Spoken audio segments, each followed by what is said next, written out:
Gorgeous for the middle of November. Temperature around 45 degrees. Bright sunshine, although the shadows are beginning to creep across the field here at Giant Stadium. Artificial turf, of course, and just really excellent playing conditions for this college football game. As far as artificial turf goes, it's beautiful. It's rather soft. Remember, John McKay used to call this fuzzy concrete. This is one of the better ones.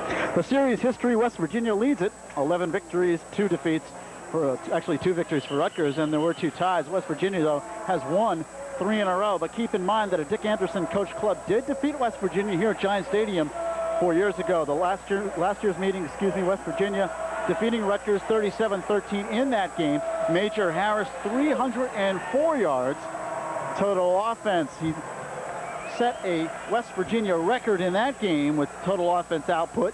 But keep in mind, he has surpassed that record this year, and I believe it was against Boston College.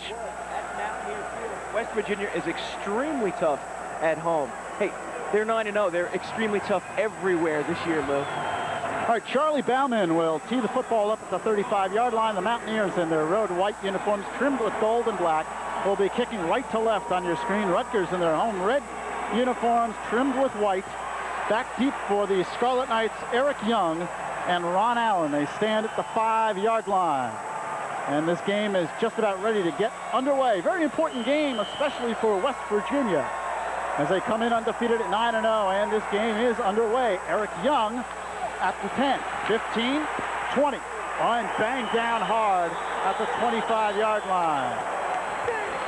On the tackle for the Mountaineers was Murphy, and Rutgers will go on offense first. For the Scarlet Knights, up front, it'll be Jeff Erickson, the center, Erda and Kutz, the guards, Milano and Tardy, the tackles.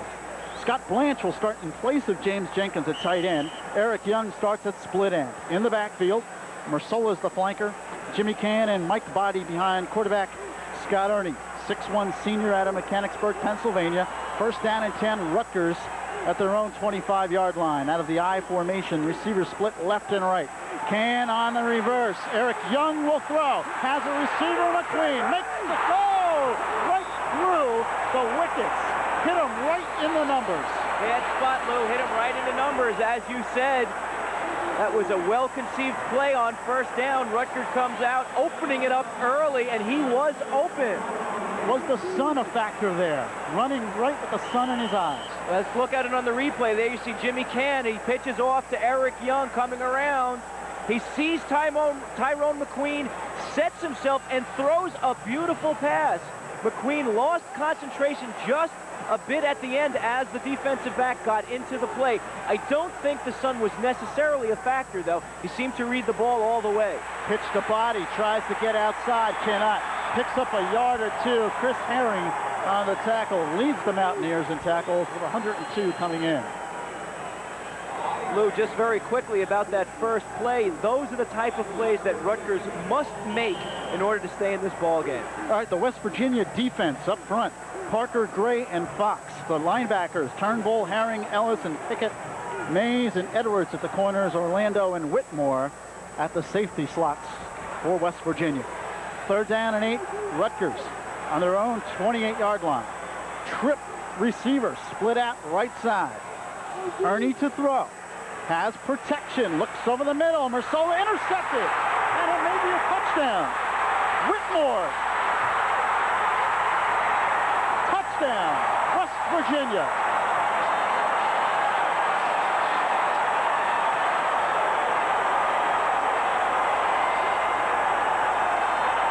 There he is, the freshman, Darrell Whitmore, 5'11", 178 pounds. The old tip drill, a fairly well-thrown ball that Mersola had his hands on, but then Mersola was cracked. The ball was up in the air. Whitmore had the presence of mind to pick it off and then made a nice return of it to go all the way for 6 points. The 17th interception for West Virginia on the season. The return, 33 yards. That's a big play defense. That's Brett Mersola down. He got whacked. And Brett, the 5'8" senior out of Burbank, California, had 25 catches coming in, totaling 388 yards and 4 touchdowns. Again, a catchable ball, unable to make the catch, and I didn't see the the injury situation, Frank, I don't know what happened to Mersola on the play. Let's watch it on the replay. He gets cracked, Lou. Here he is coming back. Scott Ernie's looking for Mersola over the middle. Now watch, the ball is there, but he has to reach for it. He goes way up, and watch this. Whack right in the back. Boy, you get whiplash. Now Whitmore, with his 4th interception, goes all the way. Watch him make the nice move right here on Scott Ernie. Plants and goes. You know those quarterbacks. Come on, Scott, you got to keep that head up and make a play like that. Already Rutgers in the hole. Not the way the Scarlet Knights wanted to start the game off. Not at all, Lou. Brett Mersola is still down on the field right now. There you see Dick Anderson, the coach for Rutgers, and he can't like that, but what can you say? Mersola had his hands on the ball, but when he tried to pull it down, he was whacked in the back, and I think what the injury might be is a case of whiplash, believe it or not, Lou. Sometimes you can get hit so hard, and when your body is not really prepared for it, that head and neck snaps back, just like a car injury. When you get hit from the back, you can get whiplash, and that really hurts. Well, Rutgers having a difficult time early. There you see Don Nealon, the West Virginia head coach. You saw his career record and his record against Rutgers. The Scarlet Knights, very difficult situation. Had McQueen wide open the very first play of the game. A pass that Tyrone should have pulled in. Would have been at least a big gainer for Rutgers, if not a touchdown. And then 2 plays later, the untimely interception. Well, Lou, you mentioned the sun, and we were walking the field before the game, as we mentioned, and we looked up and we said, wow, the sun could really be a factor, especially when you had to look right back into it. I don't think it affected him that much because he seemed to have a really good bead on the ball, and then at the last minute he lost it. It's possible, Lou. We certainly won't know from up here, but those are the kind of plays that Rutgers must make to stay in this ball game. They must be virtually error-free. That first series was far from that. Charlie Bauman in to kick the extra point, 6'1" senior. He's connected on 48 out of 50 extra points, so he has been very accurate. Snap is good, kick is up, kick is good. West Virginia strikes early, and they do it on defense. Mountaineers take the lead 7-0 with 13 minutes and 56 seconds remaining here in this first quarter. And you can see the West Virginia cheerleaders there. Well, early strike for West Virginia. Well, you know, everybody talks about the West Virginia offense, and rightly so. They are spectacular on offense. They are more than creditable on defense. They only give up 15.6 points per ball game, which is 20th in the nation. And even that's a deceptive statistic because they're always so far ahead. You know that Coach Nealon is bringing in sub-players to give them some seasoning so that other teams have a chance to score on what we call unaffectionately garbage time. So that's a deceptive statistic. And they only give up 283 total yards per game. That's 19th in the country. When you're that strong offensively and then that good defensively, Lou, you're going to be 9-0. Darryl Whitmore with that interception. You know, he's only a freshman, 5'11" freshman. 3 interceptions, also has 2 fumble recoveries, so he's a player who has a nose for the ball, coaches would say. Well, you want that out of your free safety, Lou. That's what the position is all about. You want a guy who's always around the football, who can pick it off and pick up loose fumbles as well, and that's what Whitmore did in that case. That's what you want out of your free safety. Bauman kicks off. Ron Allen will take the ball this time at the 10, to the 15, to the 20. Ron Allen, he may go.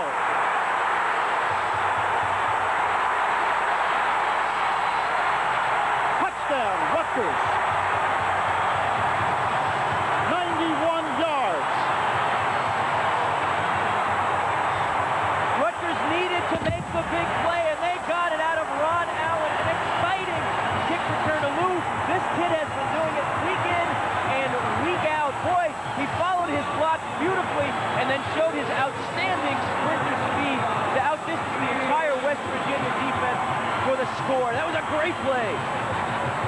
All you can say after a play like that is, wow. Electrifying kickoff return by Ron Allen. Allen, the sophomore out of Island, attended John F. Kennedy High School. Let's watch it on the replay. A couple of good blocks. He finds the crack. He makes the cut. makes the right decision, and then sprints to the end zone. About the only thing he didn't do right was switch the ball to the outside arm, Lou, but I don't think Coach Anderson is too ticked off. Sclafani comes in and kicks the extra point. 43 straight for Sclafani. Rutgers has come back with a vengeance, and they have tied the Mountaineers at 7. And the first 2 minutes of this football game have been exciting, to say the least.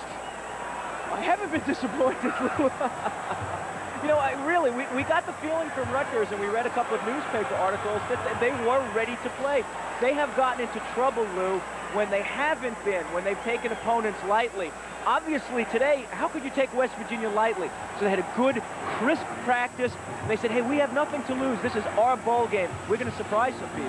What's the best remedy for an interception, which is a return for a touchdown? The ensuing kickoff, run back for a touchdown for your team. And I think that was the prescription that Rutgers needed in that situation.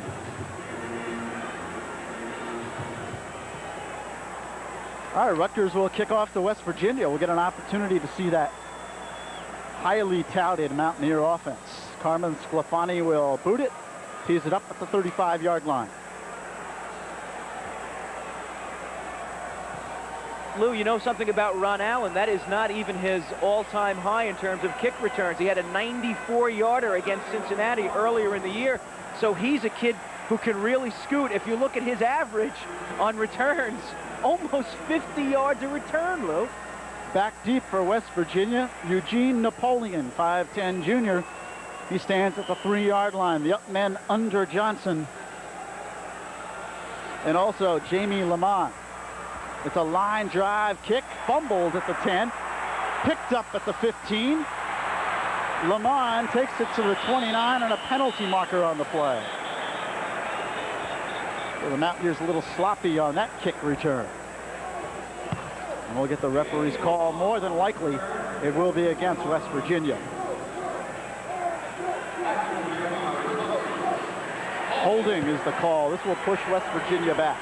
So West Virginia will start their first offensive possession deep in their own territory.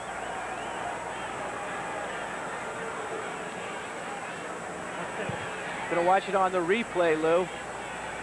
Boy, both these teams were supposed to be quick. They weren't moving too swiftly that time. They marked the ball back to the 19. All right, West Virginia on offense up front. They will go with Koken, Stroya, and Kovac. Phillips and Smider, the tackles. Keith Wynn, the tight end. Calvin Phillips, the split end. In the backfield, Rembert, the flanker. Brown and Taylor behind sophomore quarterback Major Harris. 1st and 10, West Virginia at the 19. And not much yardage. Picked up maybe 3. Anthony Brown on the carry. He's a 5'10 senior tailback. And Doug Kukoski makes the tackle. The Rutgers defense up front. Tim Lester has had a very good season from his defensive end slot. Tompkins, Giles, and Bankos. The linebackers, Mike Conlon will start in place of Larry Muno, Yudovich, and Kukoski. And a lot of changes in the secondary. We'll give them to you after this play. That's the original starting lineup, not the one handed to us just moments ago. 2nd down, 8. Trying to turn the corner is Brown. He's close to first down yardage. And then pulled down from behind. But to be Conlon on the tackle. All right, that Rutgers secondary, Sellers and Glenn Miller starting at the corners. Actually, yes, and Vaughn McCoy. Actually, let's get it straight. Vaughn McCoy and Glenn Miller starting at the safeties. Right. Mays and Sellers at the corners. It took a few moments, but we did get it. 3rd down and 1 at the 28-yard line. I formation for the Mountaineers. They pitch it wide. Brown, and he should have enough for the first down. Carter Giles, who comes back off an injury, which he suffered against Temple 2 weeks ago, makes the tackle. Did a nice job of getting out there from his nose tackle position. That's just a little power toss off the out of the I formation, I should say. West Virginia very big in the offensive line. What they do is like to pull those big people, get him out on the corner, and then get Anthony Brown, who at 5'10 could sneak in behind him and scoot around that corner for good yardage. 1st and 10, West Virginia. Lamont, the man in motion. Harris back to throw. Play action in trouble and brought down behind the line of scrimmage.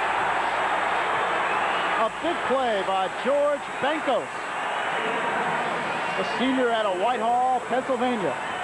He's a big guy, 6'2", 280, is basically known for his run support. That time, a good rush inside, used the old bull rush technique, got in. That's only the 14th sack for Rutgers on the year so far. I'm sure that Dick Anderson was hoping for more production out of his defensive line, or destruction, I should say. Second down, 16. Ball marked at the 25. Handoff up the middle. Craig Taylor, the fullback, carries. Gets to the 30. Brought down by Giles and Kokoski. Second down, 11 coming, third down, 11 coming up. It's a big play for the Rutgers defense early on. They have to prove that they can play with the big boys, that being West Virginia. Right now, they've got West Virginia where they want them, a third and long situation. But with a kid like Major Harris, you cannot relax. Third and 11. The Rutgers crowd on its feet. Harris to throw, has protection, now in trouble, trying to scoot away and does. Harris has a West Virginia first down across the 45 to the 48.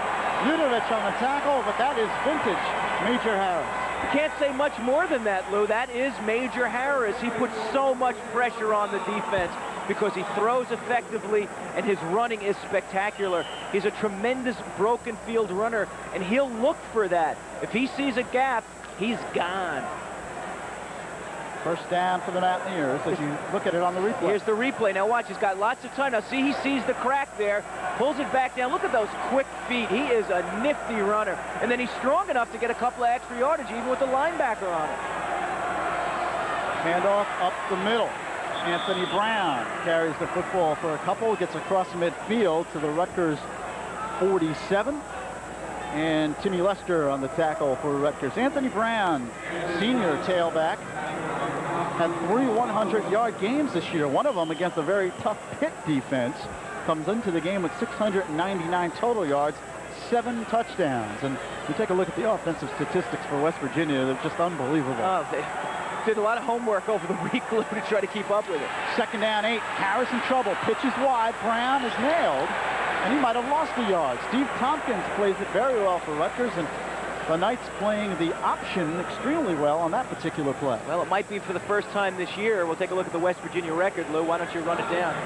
Obviously all W's and the big scores, 62 points. And the last 3 games, look at that, 59 against BC, 51 unheard of against Penn State, and another 51 against Cincinnati. And the Mountaineers have been rolling it up. Third down, 8. Ball marked at the Rutgers 48.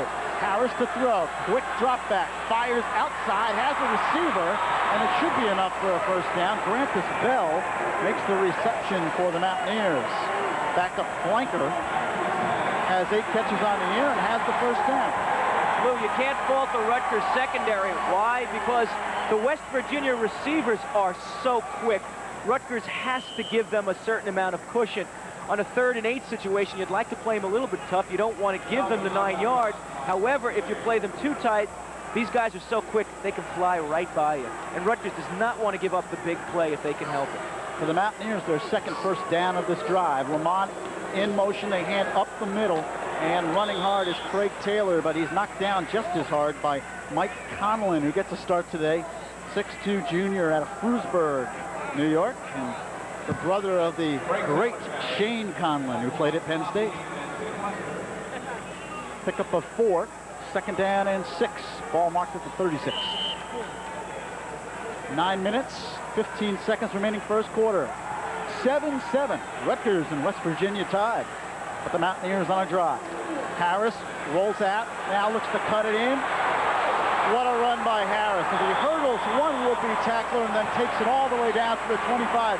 And whether you're rooting for Rutgers or West Virginia, it is just a pleasure to watch an athlete like Major Harris. I'm rarely speechless, and I didn't have much to say on that one. That is individual athletic ability. Rutgers had it pretty well defensed. The linebackers were in position to make the hit. Harris puts a little juke move on and then hurdles the linebacker for the first down. You can't coach that, Lou. It just has to happen with nature. First and 10 at the 25. They go wide with Brown. He's got a huge hole and takes it inside the 20 down to the 16. And just an Incredible hole on the right side of the Mountaineer line. Great block that time by Bob Kovac. Pulled on the play and took out the defensive end, which allowed Brown to cut it. Watch the block by 55. Takes out 2 players. Brown read the block beautifully, cut inside it for good yardage. Give the credit that time, or at least as much credit to Bob Kovac as to Anthony Brown. 2nd and 1 at the 15, 13th play of this West Virginia drive. And they run off tackle, and another big hole. Craig Taylor with the West Virginia first down inside the 10. Taylor, the 6', 215-pound senior fullback. He came in with 292 yards rushing, 6 touchdowns. Well, if he could shake the injury bugaboo, he could be one of the best in the East. Don Nealon gave him a nice compliment during the week. It said he's probably the most underrated fullback in the East. There's Dick Anderson, who's not happy at this point. A good long drive for West Virginia, but to get back to Taylor, if he can stay healthy, Don Nealon thinks he's one of the best. 1st and goal at the 10. Brown breaks away from 1 tackle and then brings it inside the 10 to the 8. Rutgers had him behind the line of scrimmage, but he escaped. Kokoski was back there. Right, Doug Kokoski shot the gap as good linebackers always do on a pitch play. Whenever the guard pulls out, Lou, linebackers are trained to shoot that gap and try to get in and mess up the play as best they can. That time Kokoski stripped the ball carrier of his interference so that other guys could make the tackle. There's an example of giving yourself up, not making the tackle, but still making the play. 2nd and goal from the 9. I formation for the Mountaineers. Harris keeps the ball, turns it inside, met at the 3, and then dives ahead to the 1. Vaughn McCoy made the tackle. Sort of, Lou. But Harris showing some power as well as he was hit at the 3 and dove ahead to the goal line. Well, he's a good-sized kid. McCoy, at only 180 pounds, hit him a solid shot, as you mentioned, Lou, at the 3. But Harris, in some programs, he's listed as 207. Other programs, 217. And on a 6'1" frame, he's a strong kid as well as an athletic one. 3rd down and goal at the 1. Up over the top, fumble. Picked up by Rutgers.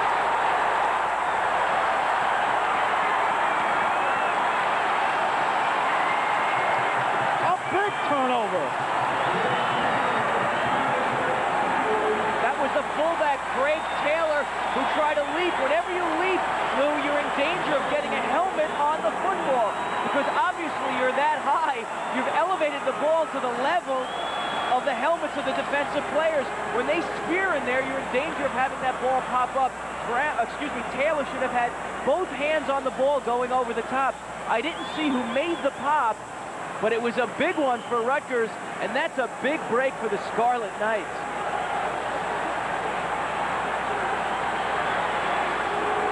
First down, Rutgers at the 1. Mike Body runs a couple of yards, picks up 1 or 2. Chris Parker on the tackle for West Virginia. Important for Rutgers here to get a little bit of field position. Even if they don't get the first down, they've got to get at least as close to it as possible, Lou, because they've got to give their punter some room to get the ball out of the end zone. 2nd and 9 at the 1. Mike Body again, caught behind the line of scrimmage. No, gets away. A great individual effort by Body as he gets across the 5 to the 6. Theron Ellis made the initial tackle. I gotta tell you, good run by Body. A nice individual effort for Mike Body, who is a hard-running fullback for a 206-pounder. Now watch, Ellis is all over him, but he just can't wrap him up. And Body does what good fullbacks should do, keep the legs moving. Never stop until you hear the whistle. That goes for defense and offense. 3rd and 5 from the 6. Eric Young in motion. Ernie rolls out, in trouble, gets it away, and just got it away. Chris Parker had dreams of a safety there.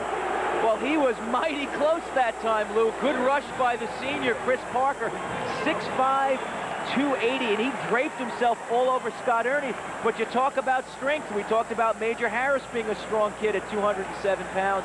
Scott Ernie, about 200 pounds, managed to hang in there just long enough to dump the ball dump the ball out of the end zone. That's a good play by Scott Ernie. That comes with the experience that Scott Ernie has garnered over the last 2 years.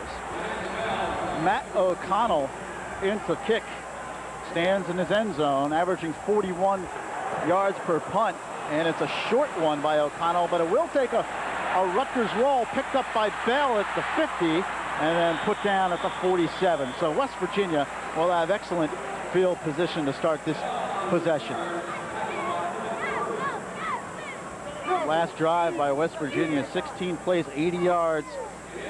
Took up 7 minutes, 35 seconds, but did not score. Well, that's part of what has been haunting Rutgers in recent weeks. They have a creditable offense, but you can't do anything on offense if you don't get the ball. Last week in a torrential downpour, Rutgers and Pittsburgh controlled the ball. They only scored 20 points, which is not an insurmountable amount. But they managed to control the football and keep it away from the Rutgers offense. And there's a timeout on the field. So there's a break in the action. 4 minutes and 46 seconds remaining first quarter. Rutgers 7, West Virginia 7.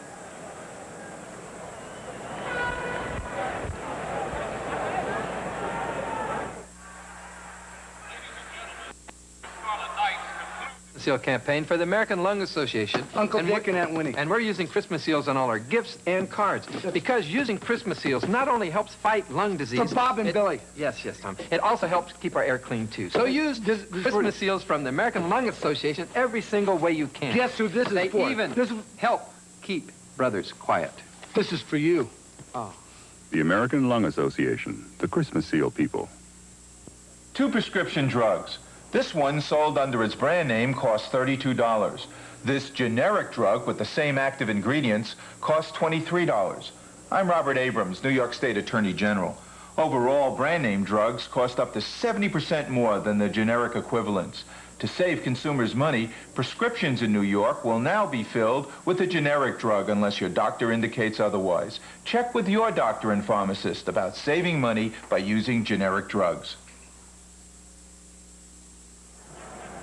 Back at Giant Stadium, there's the score. West Virginia 7, Rutgers 7. West Virginia scoring on a 36-yard interception return by Darrell Whitmore.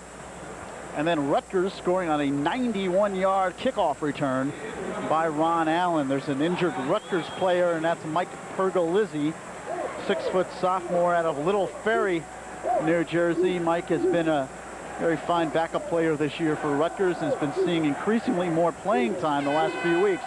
And very unfortunate situation to see him go off the field the way that he's being carried. And anytime you see a player like that going off in that situation, Frank, you got to think the knee. Ankle or knee, Lou, anyway, and he has been a good performer for Rutgers. As you mentioned, he has had increased playing time as of late. Why? Because he's a very mobile linebacker, and Rutgers needs that right now because so many teams have run the option against them. They need mobile players. West Virginia, first down and 10 at the Rutgers 46. I formation for the Mountaineers. And they give up the middle. Craig Taylor spins for a few. And Tim Lester on the tackle. Well, what do you do when a player fumbles at the goal line? Very next play from scrimmage, give it right back to him. Absolutely. The kid's a senior. He's got a lot of experience, and he's been a good player for them. You want him down the stretch. You don't want the kid to go in the can for you, Lou. So you've got to say, hey, big guy, these things do happen. We'll get him next time. And then you've got to give him the opportunity. Second down, 6 at the 41. Call it 2nd and 5 to be accurate. Anthony Brown looks to turn the corner and does. Forced out of bounds by Glenn Miller. Miller out of Somerville, 5'8" senior. Glenn's been a good performer for the program over the years. Hasn't seen a lot of playing time in a starting role situation, but certainly has been a solid performer as a backup. We take a look at Major Harris. guy that you didn't see. There's 88 in the screen there. Reggie Rembert did a great job of blocking on the corner, which made that play go. Rembert is 6'6", 200 pounds. He got that body downfield in a hurry and threw a nice block on the corner. First down and 10 at the 34. Brown again across the 30 to the 29.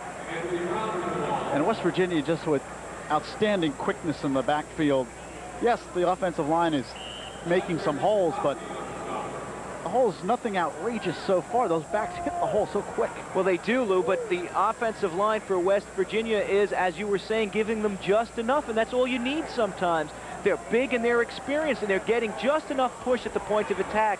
When you've got good backs, they take advantage of cracks. Second down, 4. Harris pitches outside. Roy Rutgers played it well. Darren Sellis was an excellent job, and Conlon coming up as well. Sellis has been a solid performer for Rutgers this year, Frank. 72 tackles coming in, 2 interceptions, and not blessed with all the great God-given ability, but makes the most of it. Oh, he's an overachiever. There's no question about it. He's third on the team in tackles, and by the end of the season will be the all-time leading tackler for a Rutgers secondary man. He's not afraid to put his face in there. You can't question his courage, Lou. Third down and 4. This is a big play for both clubs. Brown looks to get outside, turns it up. He will be short of first down yardage. Glenn Miller made a big play. Came up, turned it in. Vaughn McCoy made the tackle. West Virginia forced to kick a field goal. Oh, nice job by the Rutgers secondary. I tell you, the substitutes are doing a good job. You know, early on, Rutgers was getting killed on the option plays and the wide plays because I think they weren't really getting the secondary support that they needed. They've gotten it so far today. 44-yard field goal attempt by Charlie Bauman. He's kicked one from 49 this year. This kick is up, nearly blocked, but it is no good. It is wide to the left, and Rutgers may have gotten a piece of it. Well, that time it looked like Glenn Miller again came streaking across the screen. And if he didn't get a piece, he certainly got in the face of the holder and the kicker, and that momentary distraction may have been enough to cause the ball to sail wide. Rutgers takes over. This certainly is their best field position. First down and 10 at the 27. It's interesting, Lou, they're really raging out of the huddle right now, and that's usually a very good sign that a team is ready to play ball. Jimmy Can wrapped up behind the line of scrimmage. Ronaldo Turnbull, the weak side linebacker, makes the tackle. Yeah, Turnbull at 6'5", 234 pounds. As you see Jimmy Can leaving, he's about 198 pounds, so that was a mismatch very much in the favor of the Mountaineers. Hey, what can you do there, Jimmy? A loss of 3, second down, 13. Ball to 25. 2 minutes and 10 seconds remaining. First quarter. Rutgers 7, West Virginia 7. Ernie fakes the handoff. Did give up the middle, actually. Just a short pickup. A little bit of a delayed handoff. Mike Body carried the football. How many times do you see the ball carrier help up the defensive man? Body's still with the ball in his hands. He's helping up the defensive guy. Well, you know, Lou, I never believed that. I was a defensive player, and you see a lot of defensive players pick guys up off the ground. I never believed in that. You know what I used to say to myself? I said, hey, I just did my best to knock you on your duff. I want to see if you can get up. I'm not going to help you up. I just knocked you down there. Third down and 8. Rutgers looks to go to the air. Ernie has protection, throws long. Randy Jackson, the receiver, is nearly intercepted and then nearly caught. Broken up by Willie Edwards and then nearly caught on the ground by Randy Jackson. Superlative coverage by Willie Edwards. Let's watch it on the replay. Scott Ernie looks, throws deep downfield, and this is a well-thrown ball. If the coverage is not perfect, that is a completed pass. You can't play it any better than Willie Edwards did on that last play. O'Connell to punt. One punt today, 45 yards. That's above his average. He has kicked it as long as 56 this season. And this is another good one. A high arcing kick that will go out of bounds at around the referee going way up now to the 38-yard line. The Rutgers fans don't like the spot, but that's where the Mountaineers will put it in play. Talk about West Virginia. Offensive stats, averaging 291 yards per game, rushing a 5.1 average, and that ranks them number 5 in the nation in total rushing offense. They have 495.6 total yards per game, 49 TDs coming in. That's 5.5 TDs per game. Folks, get the calculators out when you see this team play. Harris to throw, rolls out, has a receiver, but it throws a grounder that bounces at the 48. Intended for the tight end, Keith Wynn, but that one never made it. It's a good job by George Bankos. The big senior was bearing down on Harris and got right in his face. Even though he didn't touch Harris, he certainly blocked his vision. When you have to throw around a 280-pounder, that can be tough. Second down and 10. Ball marked at the 38. There you see West Virginia ranking 4th in the nation in scoring offense. They score a mere 42 points per game. Harris on the draw play. This is Anthony Brown, who carries the football, and Tim Lester on the tackle. Kokoski also in there. They'll pick up a 3rd and 5 coming up for West Virginia. Pretty good job by Tim Lester of staying at home, Lou, that time, being able to read the draw and throwing back into the play and stopping it for a relatively short gain, setting up a 3rd down situation. We're under 1 minute remaining here in this first quarter. It's been a good first quarter of football so far. Rutgers told us they would play well. They have not disappointed so far, Lou. Harris to throw, has protection. Now it breaks down. He throws, nearly intercepted. Doug Kokoski in an unfamiliar position for him to intercept the football. But again, that play set up by the defensive pressure.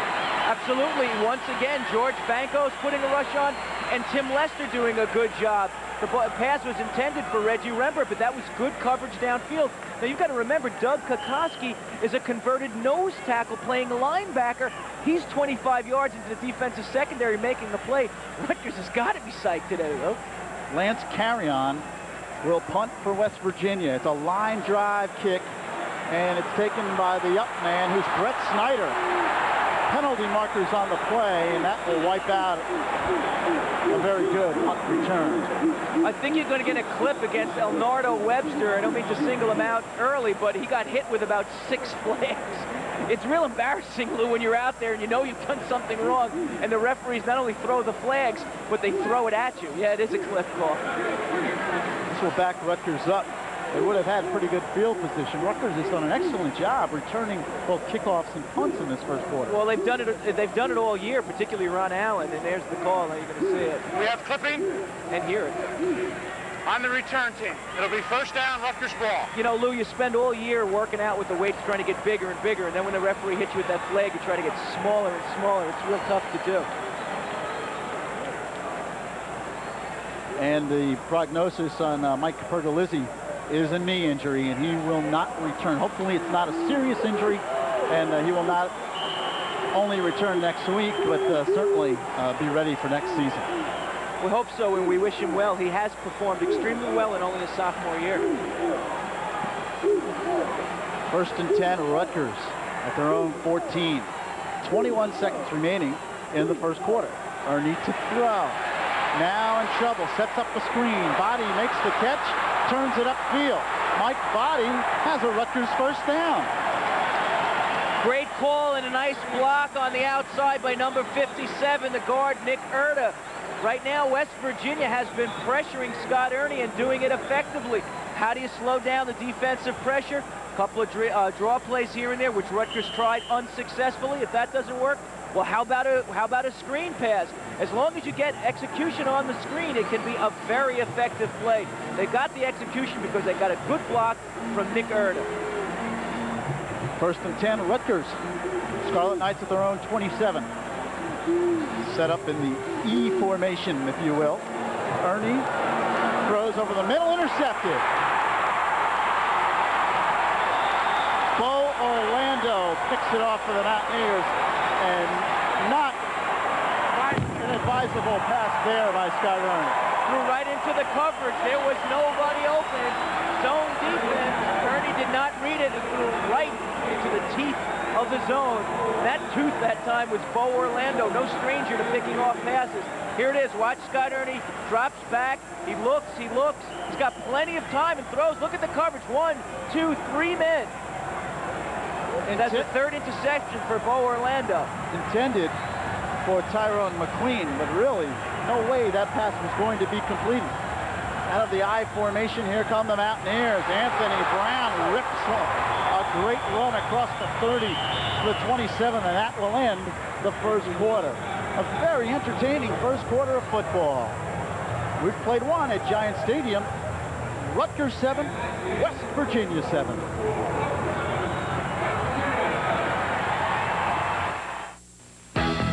You'll be thankful for ESPN in November. Every week, see the NFL's best in live Sunday night showdown and a Saturday stampede of the nation's finest college teams.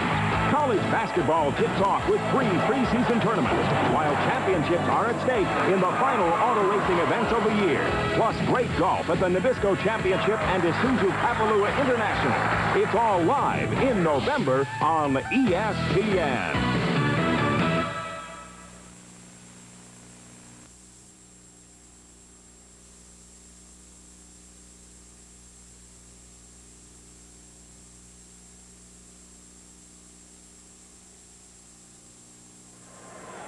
Welcome back to Giant Stadium, where upstart Rutgers is tied with West Virginia at 7. As we begin quarter number 2, the Mountaineers ranked number 4 in the nation. And, of course, talking national championship. But first they have to get by this game, and then next week, the Orangemen of Syracuse, who will have a lot to say about whether West Virginia plays for not only a national championship, but wins the Lambert Trophy. Right, it plays in a major bowl game. You know, I talked to Don Nealon by telephone earlier in the week, and he said, hey, Frank, we've got to play them one at a time, and we can't take anybody for granted, not Rutgers, and we're not even thinking about Syracuse yet. We've got to get by this week. I formation for the Mountaineers. They have a first down and 10 at the 27. Taylor ridden out of bounds by Darren Sellers. Good defensive play. Pick up of perhaps 2. Second down, 8 coming up. You know, West Virginia's game plan coming into the game was to control the football on the ground. Rutgers has shown some weakness against the rush, so naturally West Virginia, being so strong at it, said, hey, it's a natural. We're going to run the football, not only because it will help us to score, but it will keep Rutgers from getting the football. Right now, Rutgers doing a good job of defending the rush. First quarter stats, well, total yards, all West Virginia, but the Rutgers people will point scoreboard. 7-7, and that's the important stat. They've hung tough when they've had to. Oh, Anthony Brown just crunched at the line of scrimmage. Pat Udovich comes up and makes the tackle, but the important play made by Darren Sellers and also Elnardo Webster, who turned it in. Yeah, Rutgers right now really getting very, very good run support on the outside. Now watch, there's a little power toss, but watch the support by your corners. There's Webster in there, and here comes Udovich to put the stop on there, but Sellers on the bottom and number 93 Webster there. There's a guy who's not making a tackle, but yet making the play. This is like a different Rutgers defense. This is a big play for West Virginia. Third down and 9. Harris has protection, looks, intercept, nearly intercepted by Blanton. Could not keep control of the football. He was there, hit him in a bad spot, too, right in the hands as we take a look at John Bland. There he is, number 25, slapping his hands together and saying, shucks. That's exactly what he said, too, Lou. But another guy who made a great play on that last play was George Bankos with another good rush. Bauman in to attempt a 43-yard field goal. He missed from 44. It's a low snap, and the kick is no good. Wide to the left again. He has missed twice from about the same area on the field. And we're still tied at 7. Right now, West Virginia not able to take advantage of the breaks that they've been given. They had the 2 turnovers, and they've not really been able to do anything with it so far. Give the credit to the Rutgers defense. They are an improved club on defense today. What's the old adage? You let the underdog, the longer you let the underdog stay in the game, the more of a chance they have of beating you. And certainly, there's a long way to go, but so far West Virginia has let Rutgers remain in the game. like a fight. When you get a guy on the ropes, you've got to put him away, Lou. Ernie rolls out on first down. Receivers are covered. He looks to take it out and is ridden down. A pickup of 2 or 3. Scott a little bit shaken up, but gets right back up. Ronaldo Turnbull on the tackle, and Turnbull has been an outstanding performer this year. He's a big play guy for the Mountaineers. Talk about big play guys. How about Scott Ernie holding all the career passing marks for Rutgers, and all the individual season marks as well. Quick comment about Ronaldo Turnbull. Hey, how about that speed for an outside linebacker, defensive end at 6'5", 235. The kid's also got 11 sacks on the year. That's a big play defensive man. Second down 9. Rutgers running out of the I formation from the 26.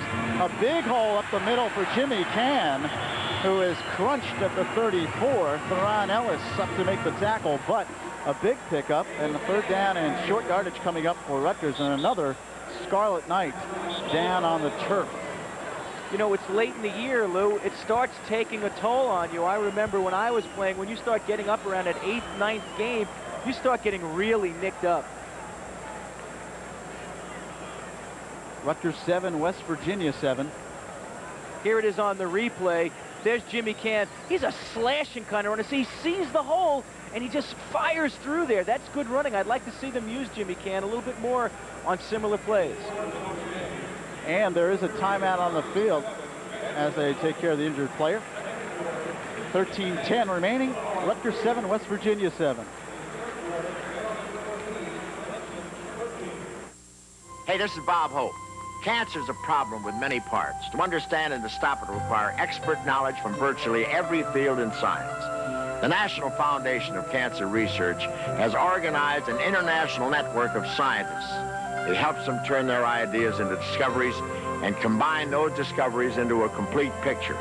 Together, they believe they can solve the problem of cancer. To learn more, call 1-800-227-8713. Life is a series of choices. What you eat, how you look, whether you do drugs or not. You know, cocaine, crack. See, only you can decide, because the only person responsible is you. Now, if you make the right choice, there's nothing you can't accomplish. If you make the wrong choice, all your other decisions are made for you.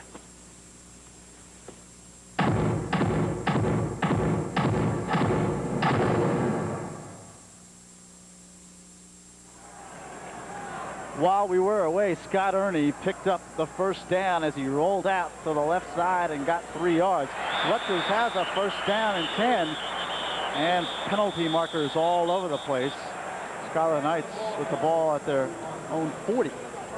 Lou, it was a great play by Scott Ernie on 3rd and short. He rolled to our side of the field, coming our way, did a nice job of faking that he was going to throw the ball, pulled it down, and turned it upfield for first down yardage.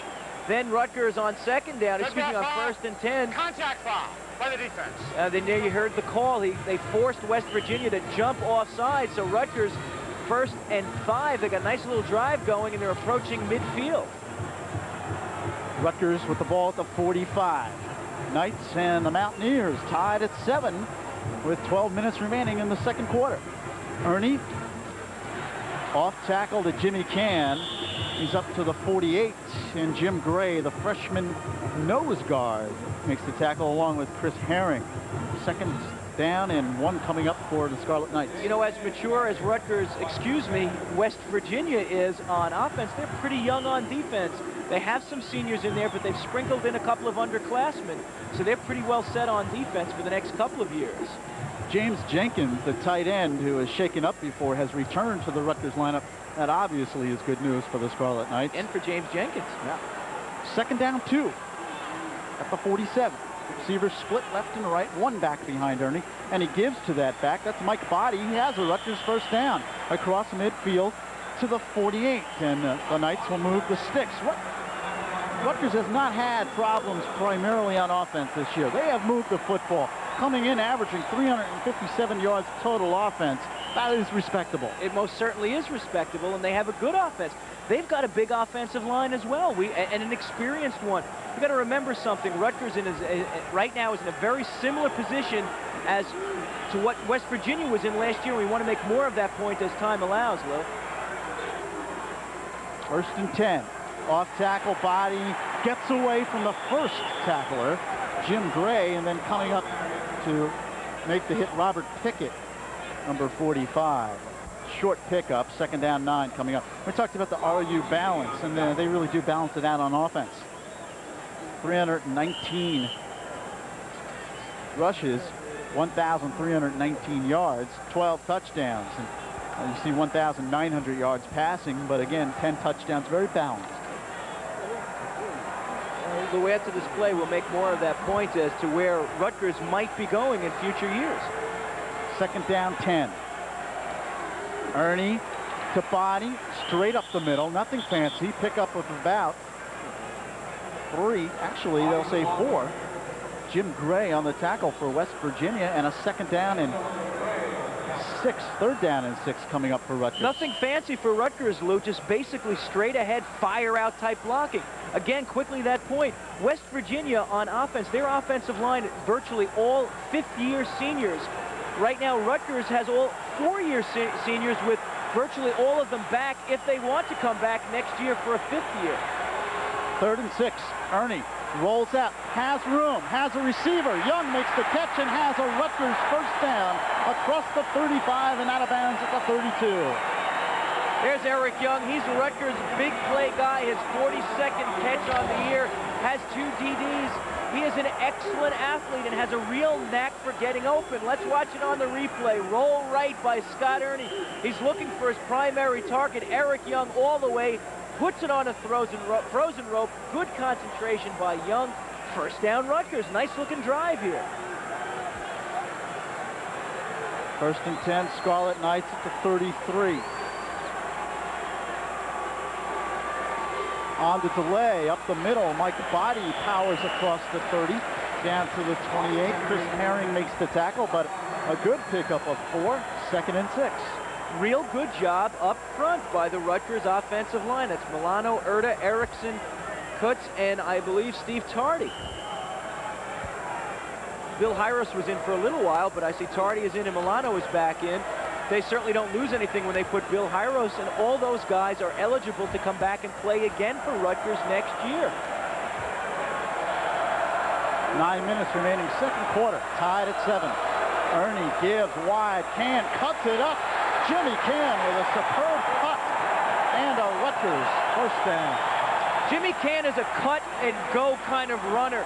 He doesn't have the super quick feet that, let's say, one of the West Virginia backs might have, a Major Harris or an Anthony Brown, but he makes one quick cut and then he heads upfield. He's a north-south type of runner, and he's going to get yardage for you if you give him a crack. First and 10 for the Scarlet Knights at the West Virginia 20. Rutgers furthest penetration. They've used up 5 minutes and 10 seconds, 11 plays on the drive. And now, timeout taken by the referee. Don't know what the problem was. Ernie comes up, and out of the I formation, Rutgers will run this play.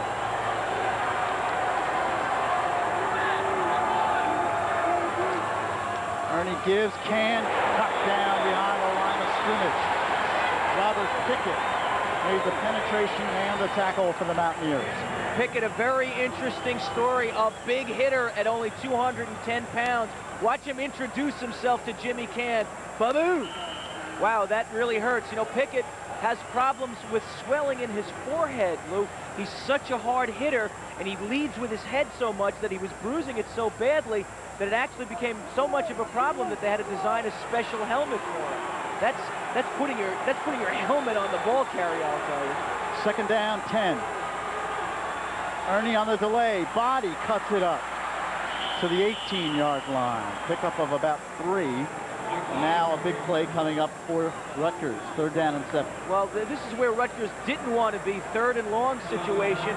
Why? Because West Virginia does such a good job of rushing the passer.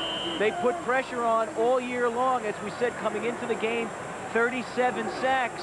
So we have to look for good pass protection for Scott Ernie if Rutgers is to be successful on this third down play. Rutgers 2 of 4 on third down conversions, but 2 of 2 on this drive. Third and 7. Receiver split out. Incomplete. Ernie looking for Eric Young.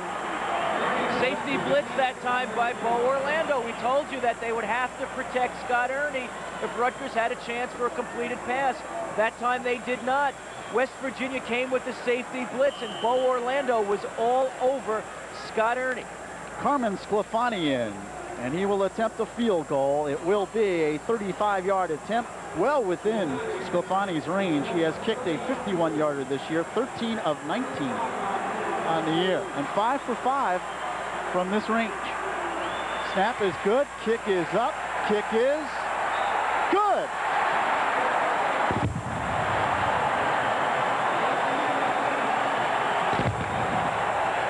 And Rutgers has taken the lead. 7 minutes and 6 seconds remaining. A break in the action. Rutgers 10, West Virginia 7.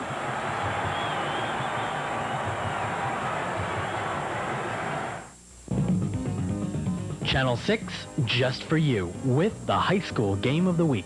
From the opening kickoff to the final gun, Channel 6 brings you the best in high school football. Tune in for games featuring such local powers as Madison Central, J.P. Stevens, and Somerville as they battle for a playoff position. So for the best in local high school sports, watch the high school game of the week every Saturday at 8 p.m. only on Channel 6, just for you. ESPN travels the world to bring you the thrills and excitement of World Cup skiing. From the Alps to the Rockies and beyond, World Cup skiing. Skiing like you've never experienced before. The grace, the speed, the danger. Live on the edge of disaster every week with breathtaking excitement you won't want to miss. Your season pass for World Cup skiing is ESPN.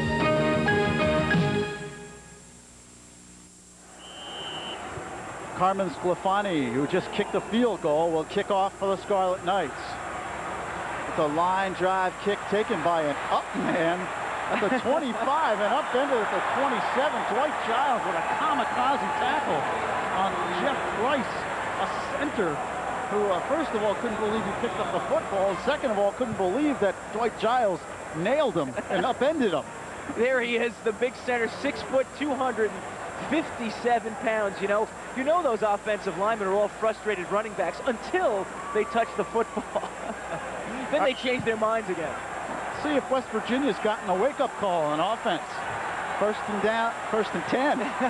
Mountaineers throwing outside to Grantis Bell, who puts on a couple of jitterbug moves and fumbles the football out of bounds, but it is a Mountaineer first down across the 45-yard line.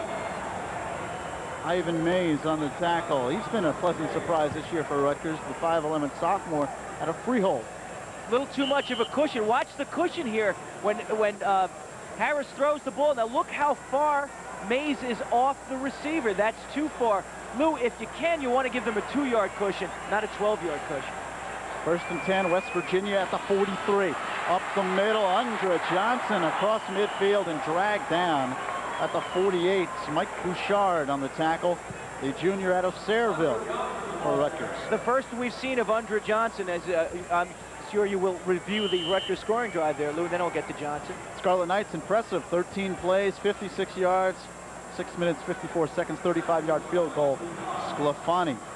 Andra Johnson, the backup tailback, 5'9", 200 pounds, 118 rushes for 618 yards and 9 TDs.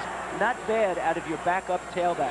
Harris back to throw. Now in trouble. Gets away. Winds up. Fires long. Touchdown! West Virginia. Reggie Rembert. 48 yards. What a bullet by Harris. You know, I even think the ball might have gotten tipped by Tim Lester. Lester was all over Harris. Watch it there. Now watch Tim Lester come from the right side of the screen. Number 98. Now he gets a hand up right there. But look at that ball is perfectly thrown to the 6'6" Rembert. Reaches all the way up and beats number 2, Glenn Miller. Miller is only 5'9", and that's what made the play. And the extra point is up and good. West Virginia has taken the lead 14-10. I got to tell you, it really wasn't poor coverage by Miller. He was kind of there. No, he was there. I mean, you can't expect much more than that out of a defensive back. Lou, you know, nobody's perfect, and these receivers are quick. They know where they're going. You do not, so you've got to make the best of it if you can. If you can keep a 1 or 2 yard cushion, then you put the pressure on the quarterback to get the ball there. Major Harris did the first part of that. He got the ball exactly where it had to be, and that was tall. Why? Because Reggie Rembert is 6'6". Remember, Miller only 5'8". So the height advantage definitely goes to Rembert. What a perfectly executed pass, and what a well-thrown ball by Major Harris. Rembert, his 21st catch of the year, his 7th touchdown. It averages over 21 yards per reception. He's a big play guy. He's a big receiver physically, and he's also emotionally a big play guy. And he comes off a huge game last week against the Cincinnati Bearcats. 3 touchdowns against Cincy. So West Virginia has reclaimed the lead, 14-10. Just like that. Well, we mentioned the Mountaineers are a big play team, and certainly Major Harris, he can throw it a long ways. He had a 68-yard touchdown pass earlier this year. That one a mere 48. He can do it for you. Bauman to kick off for the Mountaineers. Back deep for Rutgers. Ron Allen. They're going to start calling him Touchdown Ron Allen soon. And Eric Young, who isn't too shabby himself. 2 good kick returners. It will come to Young at the 15, to the 20, up the middle. Eric Young dragged down from behind at the 35, and he was 1 step away from going all the way. Ted Kester makes the tackle. Rutgers doing a good job on the return teams with a real nice wedge that time. Young did a good job of reading it and making the most out of it. The West Virginia scoring drive, 3 plays, 72 yards, 48-yard pass, Harris to Rembert. 14-10, West Virginia. 6 minutes remaining. Excuse me, Lou, I didn't mean to step on you there. I just think we'll see more first down passes out of West Virginia. Why? Because Rutgers has geared its defense to stop the run on first down. Good teams make adjustments. West Virginia is a good team. Rutgers first down and 10. Good field position at their own 36. Ernie with time to throw. Throws over the middle, down the sideline, incomplete. Intended for McQueen. Good coverage by the Mountaineers, Chris Herring and Dave Lockwood. Yeah, that was real good coverage by number 41, Dave Lockwood, who is now in the ball game. He was all over the receiver. Right now, Ernie getting good time to throw the football and having no place to put it because the Rutgers receivers are being well covered. Seem to sense that Scott's having a little difficulty reading the West Virginia defense, though. He has thrown into coverage several times, and that is uncharacteristic for Scott Ernie. Even that last pass, really uncatchable. Mike Body's got a huge hole. And a Rutgers first down, I believe. It'll be close, but I believe he picked up enough. West Virginia has gone into the nickel defense, Lou. That may be one of the reasons why Scott Ernie is struggling. I looked, I said, wait, I think I see an extra defensive back, and indeed I do. As we take a look at the play there, Mike Body makes a nice break on the ball before he's driven out of bounds by Preston Waters. But you see Waters in there. You see Waters in there who did not start the game. You also see number 41 in there, Dave Lockwood, who did not start the game. You also saw a face mask on that replay, which was not called. West Virginia right now daring Rutgers to run the football. Mike Body up the middle. Scott Summits makes the tackle. Summits has good size for a nose guard, 6'3", 278. Pickup of a couple. Second down and 8 coming up for Rutgers at midfield. Obviously right now, Lou, West Virginia feels that their big people up front can handle the Rutgers people up front. Because, as I said, they've gone into the nickel defense and have stayed in the nickel defense, which I'm sure our viewers at home know that is a pass defense.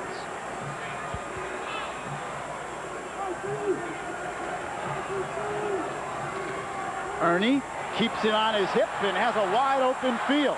Makes the turn, is hit hard. He's close to first down yardage, Bo Orlando comes up and nails Scott Ernie, but Scott bounces right back up. Yeah, Darryl Whitmore got a piece of Scott Ernie that time, too. I tell you, Lou, when you get hit like that, people don't see what's happening underneath you. All your pads are all shifted all over the place. You feel like you got literally undressed. But Scott Ernie, a pretty strong-looking kid, and he's pretty resilient. So far this year, he's managed to escape the injury bugaboo. You know, he has never faced West Virginia. In every game that he has been a member of Rutgers against West Virginia, he has been injured. Third down, 1. Big play for Rutgers on this drive. 4.5 remaining, second quarter. Mike Body up the middle. I believe he should have enough for the first down as he surges ahead. And Rutgers will keep possession of the football.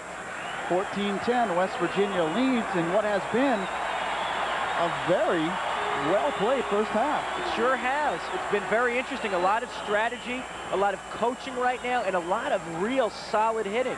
Mike Body doing some solid running, too. 12 rushes for 43 tough yards, Lou. I mean, they haven't been easy. It's not like those holes have been gaping. They've been there, but they've been small, and then the backs are doing a good job of breaking tackles for extra yardage. Ernie again keeps it on his hip, looks, and it's incomplete. Intended for Mersola, and some of the Rutgers fans thinking that there was a late hit by Dave Lockwood out of bounds. Nothing called. No, not a catchable ball that time. I think people are also thinking interference, but remember, if it's not a catchable ball, there is no interference. Good to see Mersola back in the game. Remember, he was banged around early in the game. Well, he'll answer the telephone for a couple of hours after the game, I'm sure, when it's actually not ringing, but you learn to play with stuff like that, Lou. Most people tend to shake it off after their careers are over. I don't know if I'm necessarily in that category, but I remember what it feels like anyway. Second down 10 at the 42. Trip receiver split out left. Mike Body up the middle with a good gainer. West Virginia also jumping offside. Yeah, 93 Dale Jackson, the backup defensive end linebacker, I think took a step across the line and did not get back in time. So that's a free play for Rutgers. What would you do here? Would you take the play or take the penalty? If you take the play, you'll have a third down and about 1. If you take the penalty, it would be 2nd and 5. I think right now Rutgers might want to take the extra down. They're moving pretty well. Is a down worth 3 yards? Let's see. It is. Looks like they're going to take the play. They decline it. And a third down and 1 coming up for Rutgers at the 32-yard line. Well, they bring in their short yardage people. All the extra tight ends are in. I see Scott Blanche is in there. All their big people are in. James Jenkins is back in. The wide receivers go out. So Rutgers is going to look to try to muscle that ball in for the first down yardage. Rutgers has moved the ball here in the first half. 3rd and 2 is the official count. Dwight Giles in motion. They give it to Body. He will not get the first down. Submarine behind the line of scrimmage by Bo Orlando, who made terrific penetration. This is obviously too far for a field goal. Will Rutgers go? I think so. Lou, we said in the beginning of the game, Rutgers has nothing to lose. This is their bowl game. They're going to pull out all the stops. They're going to go for it here on 4th down. Big play in the first half. 4th down 2. Rutgers at the West Virginia 32. And all of the fans from both the Rutgers side and the West Virginia side are on their feet, but they'll be derailed here as Rutgers has called a timeout. 3:05 remaining. I think we'll see a little rollout action by Scott Ernie. That play has been very effective. It'll be a pass-run option, and I do mean that literally. Pass first, run second, depending on what's open. It's been successful for Rutgers in that one field goal drive that Rutgers did have for their 3 points in the game on the 3rd and short situation. It's exactly what Scott Ernie did. He elected to run with the football and got first down yardage. I look for a similar play in a similar situation. There you see the score. You just saw it. West Virginia 14, Rutgers 10. It's not a mistake, folks, if you just tuned in. An excellent ball game so far, and West Virginia coming in, according to some people, 18-point favorites, 20-point favorites. But so far, Rutgers has played them tough. But this is a big play for Rutgers, not only to keep possession of the football, but emotionally. The first down here obviously would do wonders for their psyche. is a West Virginia Mountaineer fan. They brought a large contingent with them, Lou. And Rutgers comes up to the line of scrimmage, and the crowd will tell you the story.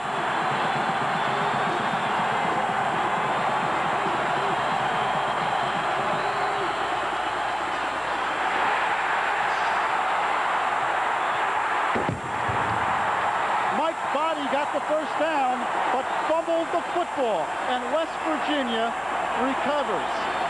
Well, didn't expect to see that scenario unfold. No, I didn't think so. Watch it on the replay. What a nice cut. Good job of blocking. Nice lead block by Jimmy Can.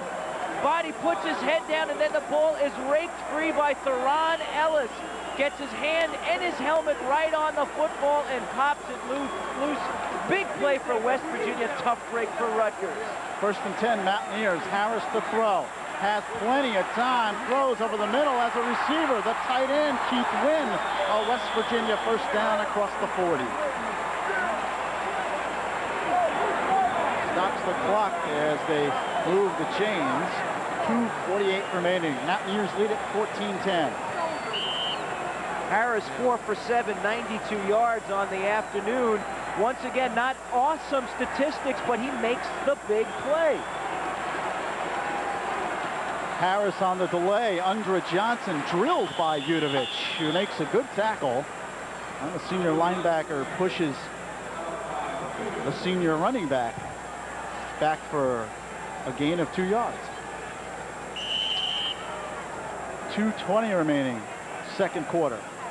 Major Harris presents so many problems for a defense. If you rush him too hard, you know he's going to scramble for big yardage. If you don't rush him enough, he'll sit in the pocket and kill you with a long pass. Throws the out pattern, and it's incomplete. Could have been intercepted as it went out of the hands of Reggie Rembert and Ivan Mays coming over, but was intent on the ball carrier and not the ball. Stops the clock at 2:05. I'm sorry, Lou. That will happen from time to time, especially to a young defensive back. He's so concerned about making the play, making the tackle, that sometimes he's not as alert for the football as he should be. Big play for both Rutgers and West Virginia here. Third down and 8. Extra wide receivers in for the Mountaineers, Lou. Harris, whoa, he's in trouble. Breaks away. Now he'll run. He'll get a West Virginia first down and steps out of bounds across the 40. Major Harris. Take a good look at him, folks, because you're going to be seeing a lot of him over the next couple of years. A spectacular player. 90 rushes for 559 yards and 6 TDs on the year. Beautiful rush that time by Carter Giles straight up the middle. Does the sophomore get rattled? I don't think so. Pulls the ball down, gets great yardage. 4 rushes for 61 yards so far. He is so tough. First and 10, West Virginia at the Rutgers 26. On the reverse, Rembert. He will carry the football. Reggie Rembert down inside the 5. And keep in mind, he scored a touchdown last week on the reverse against Cincinnati. Superlative athlete. Got me so excited there, Lou, I slipped up for a second.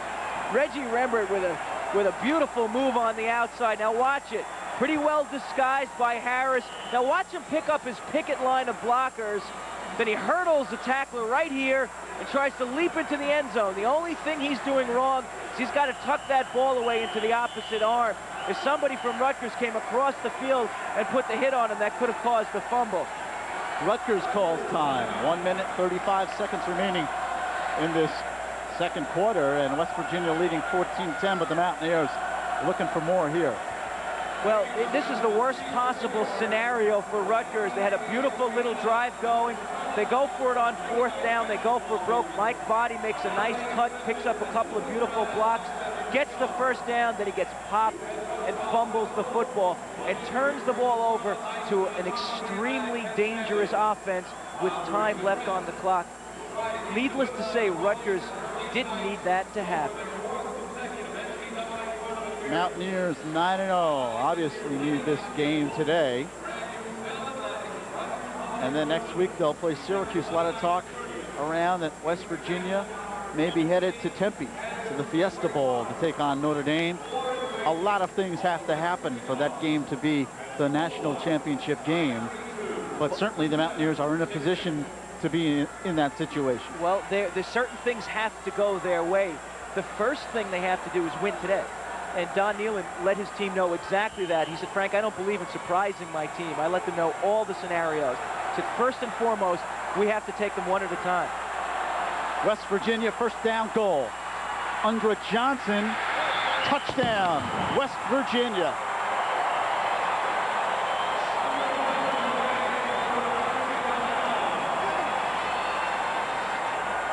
10th TD on the year. He knows how to find the end zone.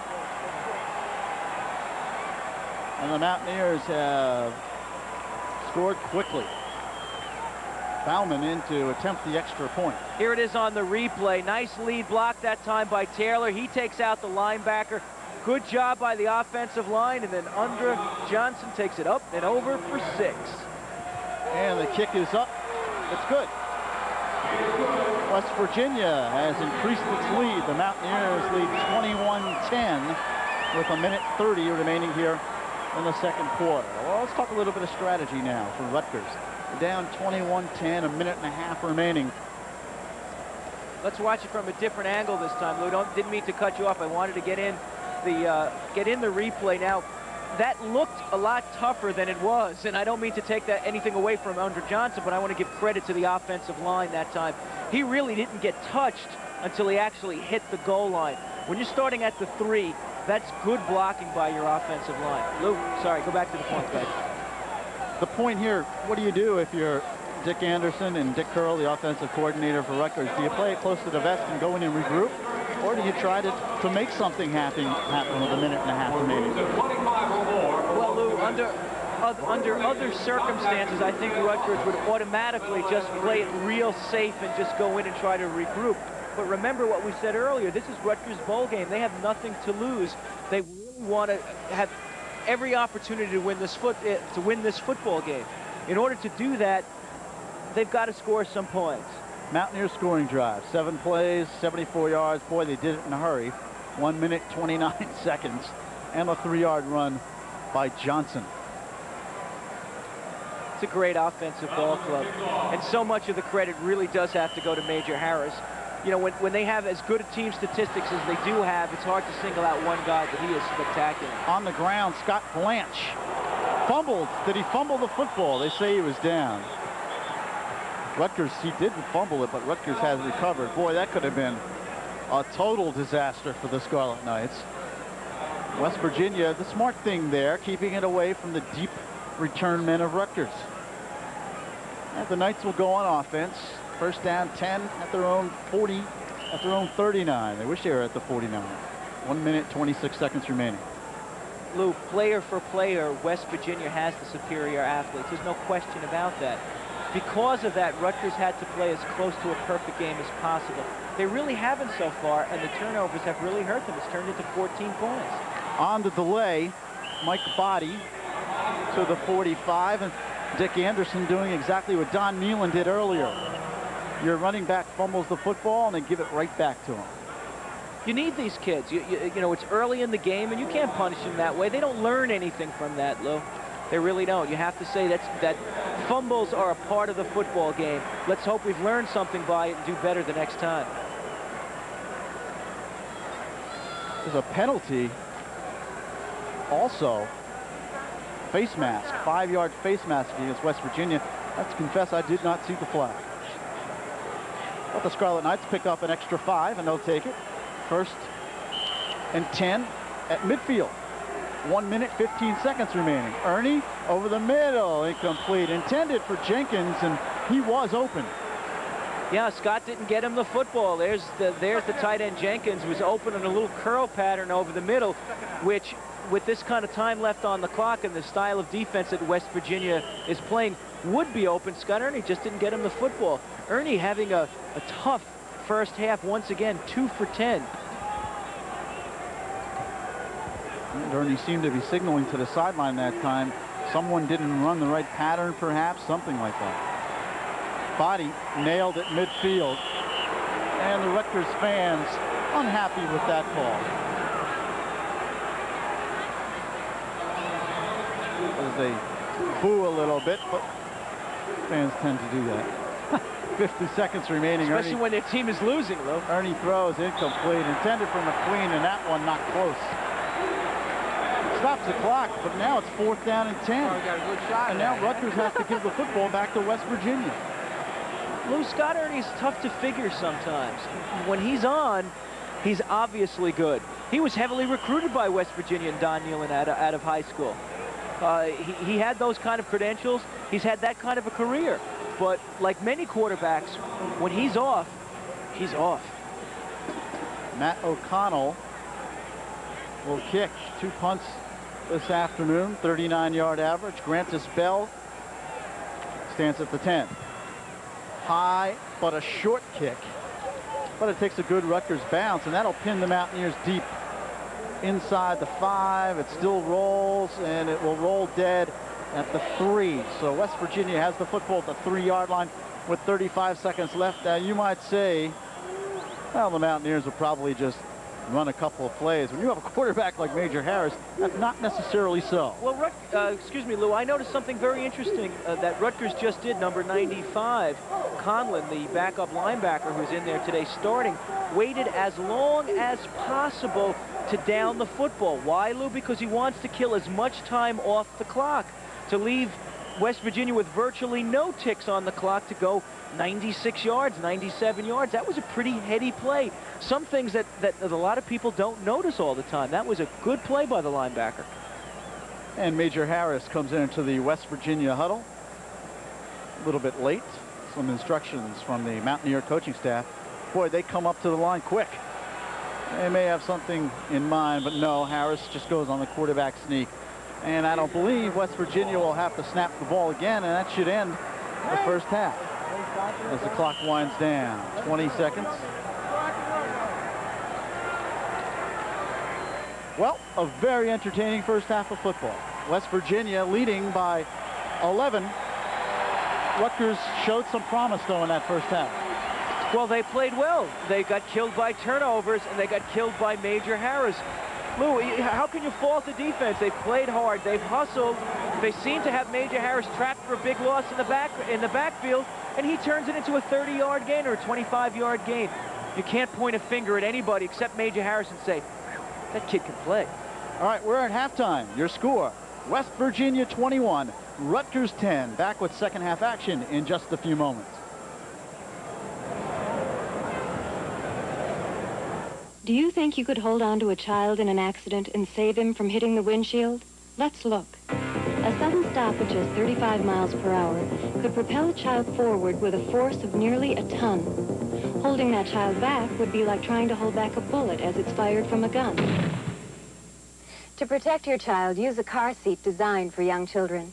This message is from the Will Rogers Institute, White Plains, New York. Keep the dream alive. Don't give up the fight. We will get there someday, you and I. If we only keep the dream alive. Watch the USA Network's second annual Juvenile Diabetes Foundation's Thanks for Giving special Sunday, November 27th.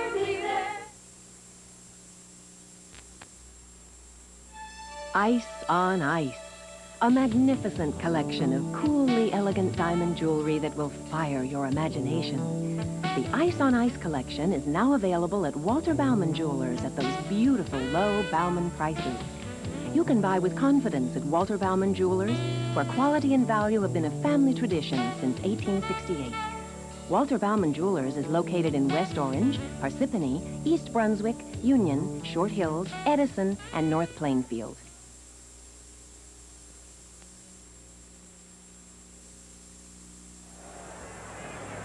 Welcome back to Giant Stadium in the Meadowlands of East Rutherford, New Jersey. Home of the Scarlet Knights of Rutgers for 3 games this year.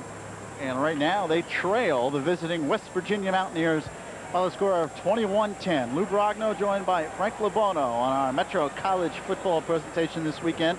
And Rutgers playing a pretty credible first half, Frank, but down by 11 points. West Virginia had the better part of it in total offense, but the big story there, 3 Rutgers turnovers, something the Scarlet Knights could not afford. Right, 2 of those turnovers led to 14 West Virginia points. Some other statistics you didn't see there. Major Harris, 154 yards of total offense. Scott Ernie, only 2 for 11 with 2 interceptions. Doug Giesler kicking off for Rutgers. Jamie Lamont takes the football for West Virginia across the 25 to the 28. And Joe Altamari on the tackle for the Scarlet Knights. West Virginia goes on offense first to begin quarter number 3. And the Mountaineers lead at 21-10. Up front, the same offensive line, a good one, a senior line. Koken, Stroyer, Kovac, Phillips, and Smiter. Keith Wynn, the tight end. Calvin Phillips starts at split end. Reggie Rembert is the flanker. Taylor and Brown starting behind the incredible quarterback, sophomore Major Harris. Anthony Brown has a big hole. He's across the 40 to the 45. Vaughn McCoy and Glenn Miller combining on the tackle. Rutgers defensively with Lester, Tompkins, Giles, and Bankos up front. Conlon, Udovich, and Kokoski the backers. And in the defensive secondary, Sellers, McCoy, Miller, and Mays. Anthony Brown, 16 rushes, 76 yards on the afternoon. He's looking solid. Harris almost fell down after he took the snap. Now winds up, has a receiver, but down immediately is Calvin Phillips. The split end came in with 21 receptions on the year, 554 yards. There's Dick Anderson, no doubt yelling to his defense, come on guys, let's stiffen up. Oh, when he yells, they listen to. He's a big guy. Stand next to Dick Anderson, folks. You don't remember, he used to play tight end for the Nittany Lions. He's about 6'4", about 220 pounds. He's a big guy. Second down, 7. Delayed handoff. Brown, he's nailed behind the line of scrimmage, and you might have caught the football up. No indication, though. Rutgers says we have the ball. George Bankos made the hit, and Mike Conlon gets up with the football, but they say that the runner was down. There's a West Virginia player down. That is the big offensive guard, Bob Kovac, and that would be a big loss for West Virginia. 6'2", 270-pound senior. His backup, Dale Wolfley, that should be a name familiar to pro football fans. He's got 2 brothers in the National Football League. His one brother plays for the Phoenix Cardinals, and they play the New York Giants tomorrow. His other brother for the Pittsburgh Steelers. How'd you like to be in a family like that? How'd you like to feed that family? They're all offensive linemen, too, Lou. There's Major Harris, number 9, sophomore quarterback. Had a 48-yard touchdown pass in the first half. Playing this game with a slight hip pointer, but not showing any effects of that. I hate to see him totally healthy, Lou. So would Rutgers. You know, an interesting play on that one play when he was fading back to pass, this last play, and somebody stepped on his foot. You know, it sounds like making a big deal out of nothing, but you'd be surprised how something like that could throw a kid with lesser ability really off. Harris didn't think anything of it. He just picked himself up, basically, got back in the pocket, and then completed the pass. I tell you, that's something that's not as easily done as you think it might be.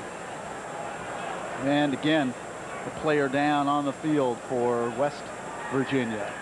I think that might have been Koken instead of Kovac. I'm not sure, because I see Jeff Price, the backup center, was going into the ball game along with Major Harris. So it might You're right, be. Frank. It is Koken, the center. Kevin Koken is 6'2", 263-pound senior, number 57. So a good call. I know I see that K off that big back. There's Scott Ernie. Scott's not had a good first half. You know how quickly I can totally change direction when we're talking about the offensive line for West Virginia 1 minute and then go right over to Rutgers. But there is Scott Ernie. Has not had a good first half. He's got to rally in the second half if Rutgers has any hope of a comeback. Now, you take a look at Kevin Koken coming off, and never a good sign when it's the knee, but that's a knee that already has a knee brace on it. So that's An even worse sign, I would say. Well, a lot of these guys wear the knee braces, though, as a precautionary measure. It's not always that they have a definite injury. Sometimes that's to help prevent an injury. And you see more and more linemen wearing the knee braces, even if they don't have a bum knee. 3rd down, 8. Major Harris rolling out. Right side, rifles it, has a receiver. Calvin Phillips makes the catch inside the 30 and steps out at the Rutgers 27. Calvin Phillips is a big play guy also. He averages 26.4 yards per catch. Now you know why he had such a tremendous cushion. Now here's Harris again. Really gets only token pressure. Good job up front. Now look at the cushion that Calvin Phillips has. The closest guy for Rutgers is number 41. That's Ivan Mays, and he's 10 yards away from the play. Ball marked at the 28. Anthony Brown picks up a yard or two. Nailed at the 25. Actually a pickup of 2. Pat Udovich on the tackle. And a 2nd down and 8 coming up for the West Virginia Mountaineers. If you noticed going back 2 plays ago when Major Harris threw that football, a very interesting delivery. Not like some quarterbacks who just flick it with the wrist. Harris actually winds up and he takes the ball all the way from behind his head and fires the football. 2nd down 8. Out of the eye, Craig Taylor, kind of a mix-up there, and the Mountaineers really looked out of sync. Chuck Paugh made the tackle, but that play was doomed from the word go. Yeah, the timing was a little bit off that time, and things just weren't meshing for the Mountaineers, and Chuck Paugh took full advantage of that and clobbered Taylor from behind. Chuck Paugh's a big guy, 6'2", 260-pound senior, kind of size you want on your defensive line. Another 3rd down play for West Virginia. 3rd down 7 at the 24. Fake the handoff. Harris delivers over the middle. Incomplete. And a great hit by Darren Sellers. And on the coverage also was Ivan Mays. That was in Redbird's hands, but he took a shot. It was knocked away. Good job by the defensive backs for Rutgers. Here it is on the replay. Now look at the fierce rush. Here comes Conlon on the blitz, but Harris stands in there and hits. That ball is there, but not for a great diving play by Mays, and then a good pop by Sellis. That's another touchdown for West Virginia. Good job in the Rutgers secondary. 40-yard attempt by Bauman. Kick is up. It is no good. Wide to the right. He has missed 3 field goals this afternoon. Been a tough day for that young man. It's not windy. It's not real cold. It's not rainy. I tell you, I can't explain it. So Rutgers has some light. They trail 21-10. The Scarlet Knights will take over at their own 24-yard line, their first possession of the 2nd half. That was an important defensive series for Rutgers. Now this is a very important offensive series for the Scarlet Knights. Split backs behind Scott Ernie. Fakes the hand off the body. Takes off right side. Has a receiver, but not held on to. Intended for Brett Mersola. And it'll be 2nd down and 10. Can't blame Scott Ernie for that one. We said he did not have a good first half. Comes out throwing in the second. Put the ball out there for Brett Mersola. Should have been caught. Mersola couldn't make the play, though. Rutgers up front here. Erickson, Erda, Cooks, Milano, and Tardy. Jenkins starts at tight end. Eric Young and Mersola, the receivers, Can and Body behind Scott Ernie. Bill Hyros in there for Bill Milano. Ernie fakes the handoff again, rolls out. This time comes back to Can, gets away from a tackler, takes it upfield, and Can has a Rutgers 1st down across the 35 to the 37. Oh, good job that time on the outside by John Kutz. Got a nice block, and then a good shake and bake move by Jimmy Can on the defensive back, Willie Edwards, for about 4 or 5 extra yards. Now let's watch it. Just a little slip screen. Now watch number 66. You didn't see him. He got just enough of a push there. Then Can makes a nice move in the secondary to pick up an extra 3 yards, which got him the 1st down. There he is, number 32 out of West Nyack, New York, Jimmy Can. And Can shaken up a little bit as he comes out. Ernie rolls right. Throws incomplete. Intended for McQueen, who was mugged on the sideline by Mays. Flag goes down, and they'll call interference against West Virginia. I don't know that time, Lou. I thought the timing was pretty good by Alvoid Mays. We may be able to take a look at it on the replay, but it looks like to me, from this distance, but we were all the way across the field, that he got there just about the same time that the ball did. And they do move the chains. First down for Rutgers as they move the ball up to the RU 47. 4 penalties, West Virginia, 31 yards. Let's take a look on it, on the replay here. Ernie looking all the way for his receiver. Now watch Alvoid Mays, number 3, come from the bottom of your screen. He's there early. Good call, Mr. Official. I stand corrected. He was there a split second too early. Good call. First and 10, Rutgers at the 47. Those zebras, Lou. Tough to argue with those guys. Eric Young in motion. Give the body, who looks to get outside, but he will not. Terrific defensive play, Bo Orlando, who tackles body for a 1-yard loss. You know, I was looking at the West Virginia roster earlier in the week, and I said, gee, they're so big in the defensive line, but their secondary is rather small. I said, hey, their strong safety, only 173 pounds, but watch the way this kid hits.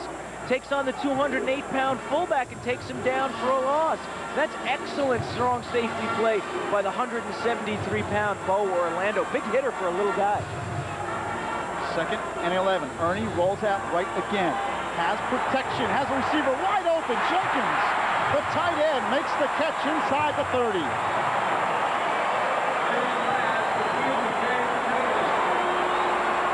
Randy Jackson did a nice job of clearing the zone out, and then Jenkins curled in underneath, found the hole, or the seam as we call it, in the zone, and Scott Ernie made a beautiful throw to Jenkins for a big first down. Rutgers got a little bit of a drive going here. Watch this beautifully thrown ball. Nice tight spiral. Puts it right in the breadbasket for Jenkins. Can't miss this one. Jenkins is down, shaken up just a bit. Ball marked inside the 30. Rutgers on a drive here with 10:47 remaining in the third quarter. West Virginia leading 21-10.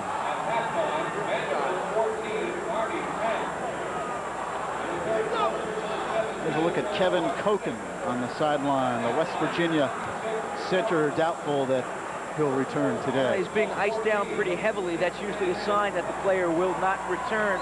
What they're trying to do there is prevent or reduce any swelling that may have occurred so far. That's very important when treating an injury. Scott Blanche has come in at tight end for Rutgers.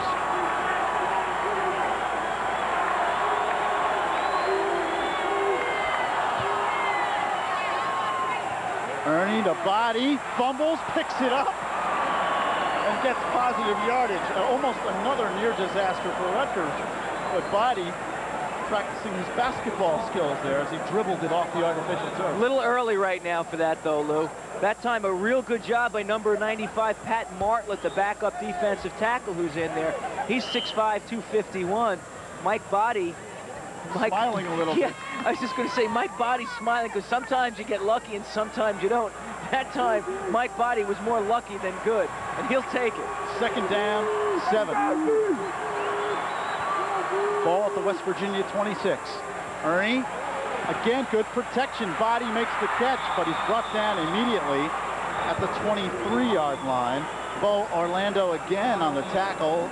A good pickup, but Rutgers faced with a 3rd down and 3. Oh, pretty good protection that time afforded Scott Ernie by the Rutgers offensive line. But once again, an excellent hit by Bo Orlando. Now watch the protection on the replay. Pretty good job. Nice little pocket for Ernie. He can step and throw, but watch Bo Orlando here. When he hits you, you stay hit. That's a good job by the strong safety. The strong safety should be the best tackler, best open field tackler anyway on the field, and Bo Orlando does not disappoint.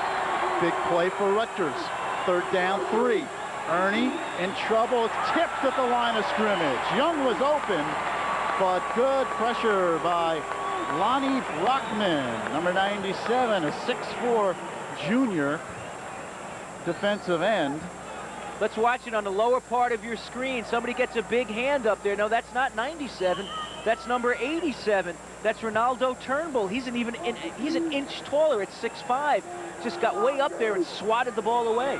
And he used all of his 6'5" frame there to make the play. All right, Sclafani in to attempt a field goal. It will be a 40-yarder. Kicked one earlier. Kick is up. It's a line drive shot. It's going to be good. It wasn't pretty, but it was effective.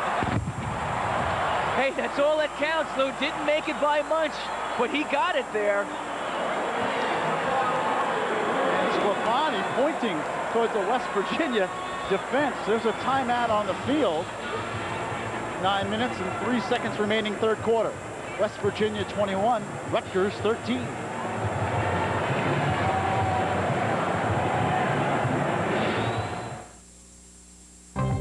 Channel 6, just for you, with the final score. There's more to sports than just the major leagues, and New Jersey teams offer lots of excitement. Get the insights into the sports and the people who play them on The Final Score. Why just read about local sports when you can experience it on The Final Score, your central New Jersey source for sports. Every Tuesday at 8:30 p.m., only on Channel 6, just for you. ESPN opens the door on a college basketball season slam-jammed with color and excitement. Friday, November 18th, the ball gets rolling with a sparkling triple-header from the Big Apple NIT. Then Saturday, November 19th, the Hall of Fame Tip-Off Classic pits Duke against Kentucky. The color and excitement of live college basketball and ESPN. The right combination.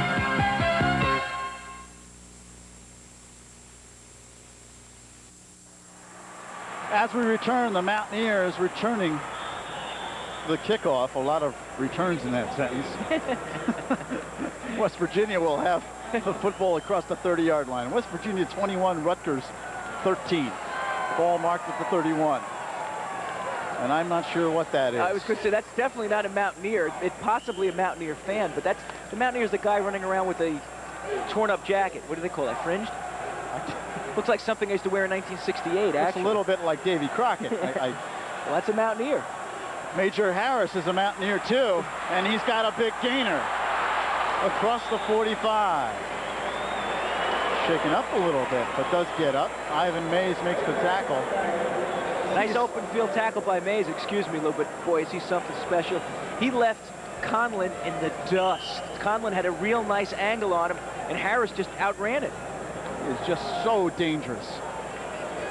Can explode on any play. Rutgers, meanwhile, still very much in this football game with 8 minutes and 35 seconds remaining in the third quarter. We've got to keep playing good defense. Anthony Brown hit at the line of scrimmage and then breaks away. Pat Udovich makes the tackle, and he's made many this year, as he's the leading tackler for the Scarlet Knights coming in. And one of the all-time leaders in tackles for Rutgers. Anthony Brown, they call him AB. I wonder why. Anthony Brown. 5'10", 211. I'll tell you that some of these backs, they're, at 5'10", 210 pounds, look like a refrigerator with a head. A little tough to tackle. West Virginia has two tailbacks who carry the football evenly. Here's Brown, who surges ahead for close to first down yardage across the 45. Udovich again on a tackle, but getting back to the point, Anthony Brown and Undra Johnson both carry the football about the same amount. The Rutgers scoring drive. 7 plays, 53 yards, 3 minutes, 7 seconds, 40-yard field goal, Sclafani. And that's all well and good. You want to take any type of points you can get, but pretty soon, Rutgers is going to have to start scoring touchdowns and not field goals as they trail by 8. Harris to Brown. And right now, West Virginia really has that ground game cranked up. Nothing fancy that time, just a crack for AB. Anthony Brown, watch it, nice lead, blocked by his fullback. Reads the block extremely well, makes one cut, then zips up the field. He's got 103 yards on the afternoon, his 4th 100-plus yard game this year. Anthony Brown, an outstanding tailback. They can do it all, these Mountaineers. 1st and 10, West Virginia at the Rutgers 27. And the give up the middle, Craig Taylor, the fullback.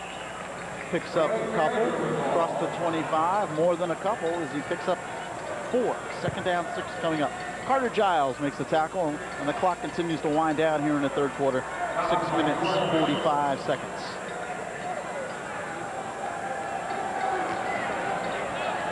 Here's the Mountaineer. There he is. The guy with the torn-up jacket. Good to see him again. Let's keep that musket away from us. That's it. Major Harris in trouble. Looks over the middle. Keith Wynn makes the catch. And how in the world did Harris get that ball off? First down, West Virginia. He had George Bankos and Chuck Paw right in his face. Bankos goes 280. Paw goes 260. Now watch the poise of the sophomore quarterback. He rolls. Look at Chuck Paw is right here. Stops dead in his tracks and still puts it on a frozen rope, and then a nice catch by Keith Wynn. That's why they're 9-0. Harris 7 for 12, 129 yards on the afternoon. First and 10, Mountaineers. And some movement in the West Virginia offensive line. And that will back West Virginia up. Not many penalties by the Mountaineers today. They came in with 73 on the year. And they'll be looking at a first down and 15 from the 19-yard line. Don Nealon told me an interesting story about Major Harris. One of the reporters asked him, you know, how he got to be such a leader, and he's such a young guy, considering it's such a veteran offense. How does he accomplish that? I'll tell you how after this play.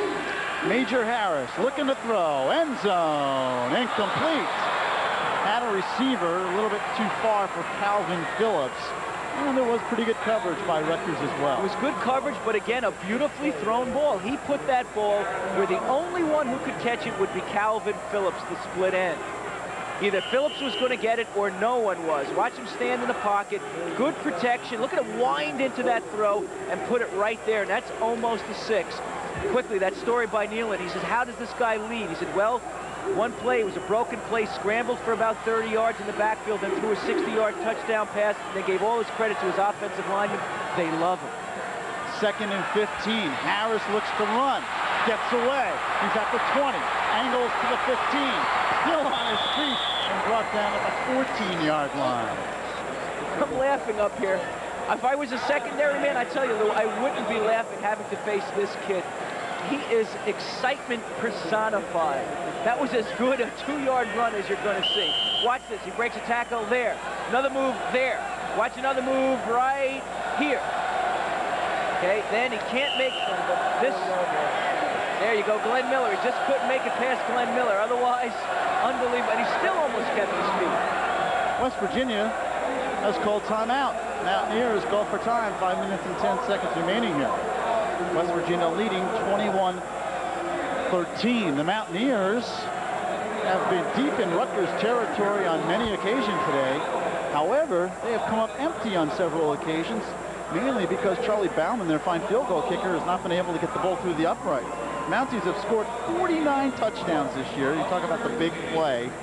927 yards. The point we're trying to make there is that on those touchdowns, 18.9 yards per touchdown. That means that they score touchdowns on big plays. Well, they have the athletes that can accomplish such a feat. They've got guys like Calvin Phillips, Reggie Rembert, Anthony Brown, Craig Taylor, Under Johnson, and of course the incomparable Major Harris. They've got big play guys. Third down and 11. Ball at the 15. Harris looks to keep it. He's got a wide open field. Runs towards the corner. Has a first down, and he's inside the 1. He just blew Van McCoy away. Just absolutely blew him away. Ran the option, the reverse pivot option to the short side of the field.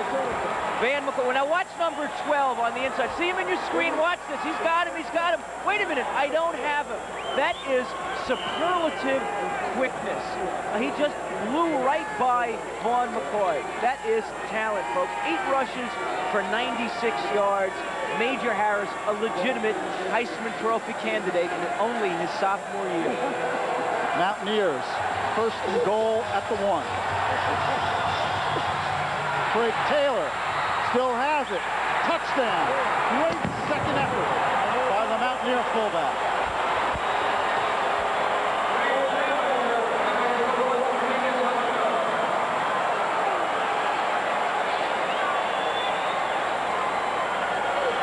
Let's watch it on the replay. Gets his bell rung. That's Udovich. Nails him, but can't wrap him up. Great presence of mind and athletic ability to get back on his feet and then rip through the tackle of Darren Sellers. That is a superb effort by the senior fullback, Craig Taylor. Bauman kicks the extra point. West Virginia leads 28-13. 4 minutes, 40 seconds remaining here in this third quarter. Well, Rutgers down by a good 15 points now and still a lot of time. But what do you do now if you're Rutgers?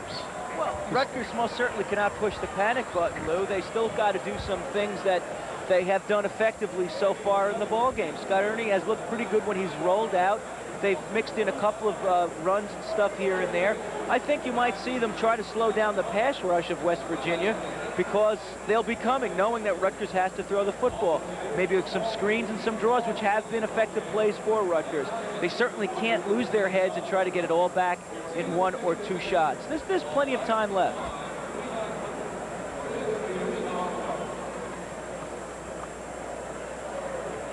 Rutgers coming in at 4 up, 5 down. West Virginia 9-0, ranked number 4 in the nation. Mountaineers have 1 game left after this one. As you see the West Virginia scoring drive, 10 plays, 69 yards, a 1-yard run by Taylor. But the big plays, of course, Major Harris. Well, he's got in the drive. 225 yards of total offense alone today. Lou, that is something very special. And again, statistics are only one part of the battle. You have to remember that he's putting so much pressure on the defense that they have to concentrate so much on stopping him sometimes that it opens things up for some of the other players. Bauman will kick off, and Jimmy Cann and Ron Allen, who has already scored a touchdown on a kickoff return this afternoon, they stand deep for Rutgers at the 5-yard line.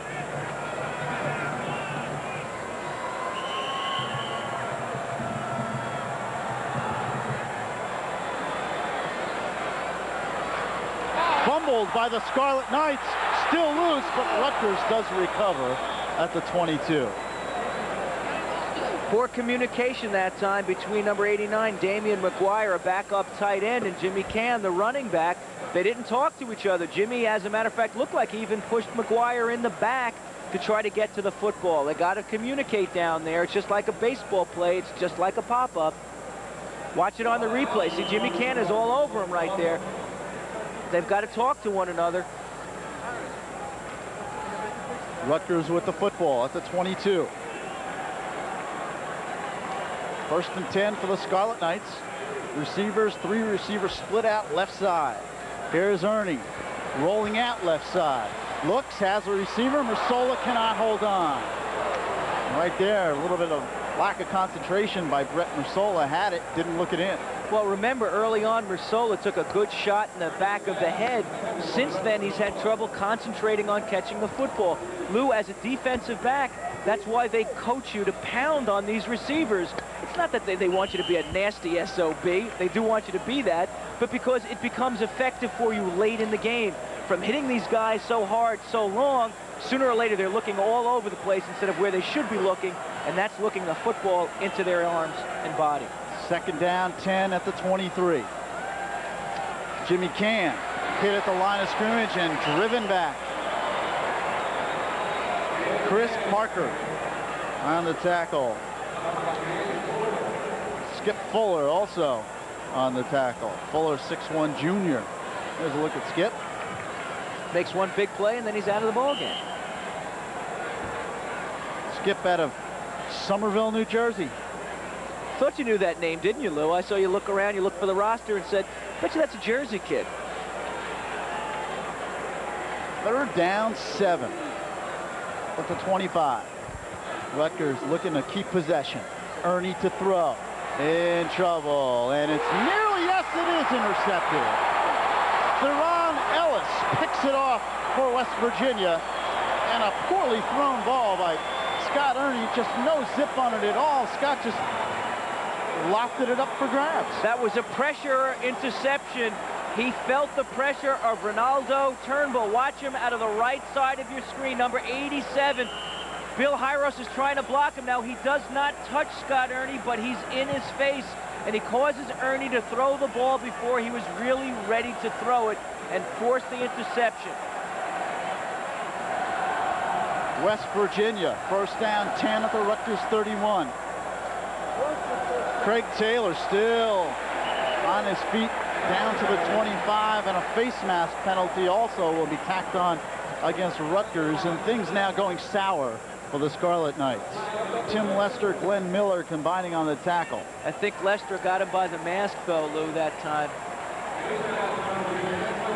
Well, Rutgers got to be very tired on defense, Lou, very tired at Rutgers this point. has hung in very well, but the Knights committing just too many turnovers, and we mentioned in the pregame something they could not afford to do, and the scoreboard tells that story. West Virginia up 28-13, and now Rutgers in danger of giving up more points.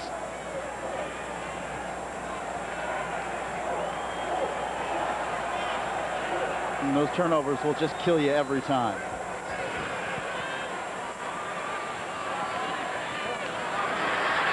Major Harris brought down behind the line of scrimmage by Carter Giles.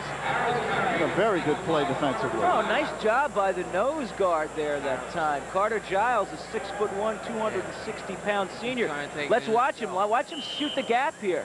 Keep his feet, move down the line, and then get a nice piece of the tackle there along with Mike Conlon. That's a good defensive job by two big Rutgers players. Second down, 12. Harris to throw. Sellers coming on a blitz. Gets him.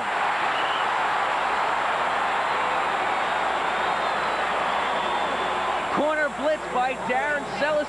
Lou, you could see it from up here. There was blood in his eye. He knew he had a free shot at Major Harris. And when you spend half the day chasing that kid all over the lot, when you get an opportunity to lay one on him, you're not going to miss it. Watch it out of the bottom of your screen from left to right. Darren Sellis, here he comes, here he comes. All of a sudden, at this point, he's about real excited that he's going to get in on this sack, and he takes Major Harris to the ground. A great play by Harris just to hold on to the ball, really. Plenty of time this time. Throws over the middle and nearly intercepted. Ivan Mays on the defensive coverage along with Vaughn McCoy, intended for Calvin Phillips. Well, that was a good job by the safety that time. Vaughn McCoy to cut across as your free safety should. He's playing center field back there. When he sees the open man and the ball is released, bang, he should go right for the football. That's what McCoy did that time. Pretty good job by Mays on the outside, and McCoy coming from the inside to bat the ball away. West Virginia will punt on fourth down. Carrion, one punt today for 38 yards. He'll try to pin Rutgers back deep. A line drive kick, and a very effective kick. Was it touched by a Rutgers player? No, it went into the end zone. Great play by Darren Sellers. Great play. That ball was about to be down by the linebacker Ellis, and Darren Sellers blasted him out of the way so he couldn't down the ball, which allowed it to go into the end zone. That is a real heads-up play by the cornerback, Darren Sellers, playing on the special teams. So Rutgers, no damage done on the last turnover. They take the football at the 20-yard line. 1 minute, 48 seconds remaining here in the third. West Virginia 28 and Rutgers 13. West Virginia had gone into the nickel defense about midway through the second period. They're back to their normal defense now. Ernie to throw. In trouble and sacked at the 10-yard line. Coming in to make the play, Jim Gray, the nose guard, and also Chris Parker, defensive tackle. Lou, it's so tough when the defense knows you have to pass the ball. It's tough if you're on offense. Now watch the protection break down. Gray comes right up the middle. Scott Ernie tries to look downfield, but he really doesn't have any time. The big guy in there, number 94, Chris Parker, 6'5", 280. Last year, he was their contained tackle. This year, they use him as a pass rusher. He's not disappointed. Second down, 19. for Rutgers. At the 11, hand off to Body, looks to get outside. He does turn the corner, but he's flung down by Robert Pickett. A good defensive play. Well, Pickett at about 210 pounds, Lou, is an extremely mobile linebacker. He moves really well. Now watching on the replay, here's the ground level. Body makes a pretty nice job here. Plants and then goes and tries to outrun the linebacker to the corner, but Pickett is just too quick and gets a good piece of Mike Body and flings him to the ground. 30 seconds in, counting down here in the third quarter. This will be probably the last play of the stanza. Twin receivers split out, right side. Ernie to throw, now in trouble. Dumps it off Body, really crunched at the 12-yard line. Orlando made the tackle and really hit Mike Body, who is down. Nope, now he's back up. That's a good sign. And the West Virginia fans give the defense a hand, and that will end the third quarter. We have played 3 quarters of football here at Giant Stadium. The score, West Virginia 28, Rutgers 13. And back in a moment. You'll be thankful for ESPN in November. Every week, see the NFL's best in live Sunday night showdown and a Saturday stampede of the nation's finest college teams. College basketball tips off with 3 preseason tournaments, while championships are at stake in the final auto racing events of the year. Plus great golf at the Nabisco Championship and Isuzu Kapalua International. It's all live in November on ESPN.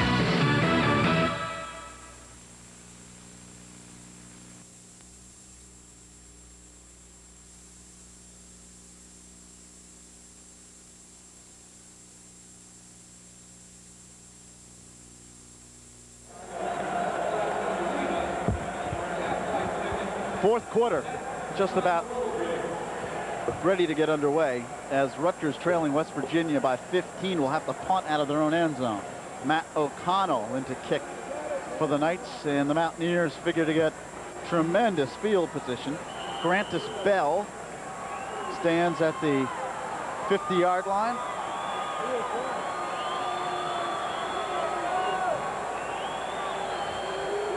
(28-13) West Virginia. Mountaineers going for the block, and Bell calls for the fair catch and takes it at the 43. Good field position for the Mountaineers. Whenever you have good field position, Lou, it sets up just a lot more in terms of opportunity, things that you can do offensively, because you're not in real danger of losing field position. If you don't make the first down because you're trying a trick play or something, you can still kick the ball away and have your defense play tough with the opponent pinned with their backs against the wall. First and 10, West Virginia at the Rutgers 43. I formation for the Mountaineers. Major Harris keeps it himself and in trouble. Can he get away? No. Finally taken down by George Bankos, and Mike Conlon thought for a fleeting moment that Harris was going to get out of that, which really would have been magnificent indeed. Well, Conlon had the beat on him, and he forced him to cut back, but when he did, big George Bankos was there to clean him up. I think that's the key to stopping the option, Lou. To have a Rutgers player down on the field. Also shaken up is number 98, Timmy Lester, who will come off the field. He looks to be okay, and the player down on the turf a little bit more serious. Third quarter's statistics. I'm sorry, Lou, go for it, babe. Well, West Virginia, the total yards, 373. Problem is that Rutgers is well below their average, and the turnovers have really hurt the Scarlet Knights. 4 turnovers against West Virginia's 1. Time of possession, pretty much even. And I think that Dick Anderson has to be pleased with that statistic. But again, the turnovers have hurt. No question about it. And the lack of passing production by Scott Ernie has also hurt. You know, I don't mean to put extra pressure on the kid, but he has been the key to their offense to this point in the season. When he does not perform well, Rutgers offensively does not usually perform well. Harris on the delay to Brown, who jitterbugs around. Spins across the 35 down to the 32. Chuck Paw finally makes the tackle. But that's close to a West Virginia first down. That's quick feet. That's what'll do it for you, Lou. Watch it on the replay here. Watch Brown. Just a real quick little delay draw. Dances in there, then makes a great cut, moves his feet, keeps his feet churning. There's Paw, gets him by the jersey, and finally pulls him down. But the key to the success of that run was the fact that Brown kept his feet moving at all times. Again, Brown down to the 20-yard line. Actually, it was Craig Taylor, the fullback, who carried the football. Taylor, the fullback. And now West Virginia, that big offensive line, they're just wearing down the Rutgers defensive front. You said that exactly right, Lou. You know, a big offensive ball club may not show success early on, but it tends to be a cumulative type thing, so that by the time the fourth quarter rolls around, these big guys have been beating on your head all afternoon. You start getting a little dizzy. Brown upended at the 20 and rolls ahead to the 18. Pickup of 2. Chuck Paw again on the tackle.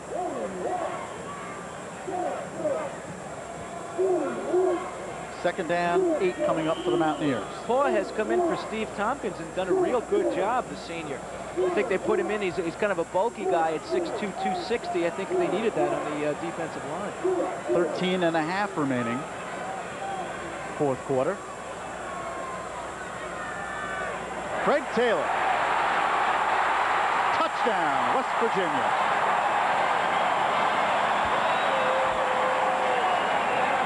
Little misdirection, Lou. Took a jab step in one direction, then came back hard in the opposite direction. He got the Rutgers linebackers leaning and then cut against the grain and went virtually untouched to the end zone. See the little jab step? He started to his right, moved his quick feet, went back to the left, and just powered his way into the end zone. Taylor, 12 rushes for 62 yards to the TD on the afternoon. Bauman in to kick the extra point. Kick is up. It's good.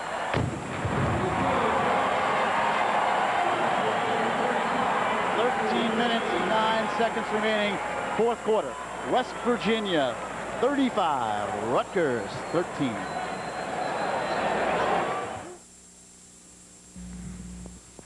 Are you knocking yourself out looking for advertising that works? You've tried almost everything, right? Newspapers, radio, even direct mail, and you're still not getting results, right? Well, cable advertising is the answer. Cable reaches the market and customers your business needs. The channel selection offers you, the advertiser, the media variety to achieve those elusive results. Call TKR Advertising today at 356-1220. We've got the solution. ESPN is your ticket to the NFL when the Los Angeles Raiders and San Diego Chargers go head-to-head. Marcus Allen spearheads the Raiders' double-barreled silver and black attack. The Chargers brace themselves for the collision with their AFC West Division rivals. The Los Angeles Raiders and San Diego Chargers battle head-to-head on NFL Sunday Night Football at 8 Eastern, live on ESPN. Back at Giant Stadium, where the Mountaineers of West Virginia are on their way to their 10th win of the season. That's a significant victory total for them, because that would match their best record ever, compiled back in 1922. They were 10-0-1. I wonder if there's any fans here who remember that season back in 22. I don't know. It's a good question, Lou. Let me ask a few. Wait a minute. I'll stick my head out of the booth and yell down. Vince Hall takes the kickoff at the 15. He's to the 20. Breaks away. Still on his feet. A good run by Hall to get what he did. Across the 30 to the 32. And Rutgers comes out on offense. E.J. Wheeler makes the tackle. West Virginia scoring drive. 5 plays, 43 yards. Didn't take long, did it? 19-yard run by Taylor. 35-13, West Virginia. Not sure what the situation is here. They may kick again. Seemed to be a penalty against the Mountaineers. And West Virginia was offside, so they'll force West Virginia to kick again. They want to try to get Rutgers, that is, wants to try to get the ball in Ron Allen's hands, because you know he can move it. Backup quarterback Greg Jones on the sideline for the Mountaineers, and we may see him, 6'2", 190-pound sophomore. And Don Nealon may try to get some of his younger players in. Jones is going a lot this year. When you're going for the national championship, Frank, and your club is leading 35-13 in the fourth quarter, I don't think you might take any chances with your first string in there. Well, there's no question about that. And one of the reporters earlier in the week asked Nealon if he was running up the score on some of these opponents because of so many of the huge totals. He said, hey, I've been pulling my guys in some instances midway through the third quarter. What do you want me to do? Tell them to lay down and not play football? I've got good backups, too. What can I say? We just play football. We do the best job that we can with the personnel that we have in there. He just happens to have great personnel.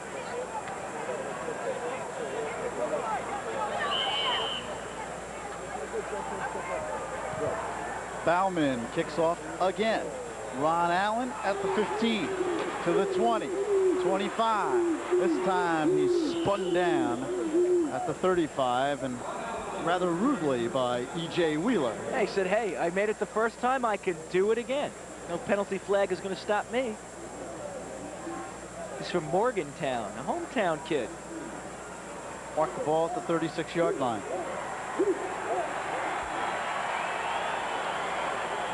Rutgers sends in their second-team quarterback, Tom Tarver, 6'1" sophomore out of Jackson. He has not thrown a pass so far this year, Lou. When I was looking over the statistics, I thought that was very interesting. Scott Ernie had thrown every pass for Rutgers so far this year. And a chance for the youngster to play.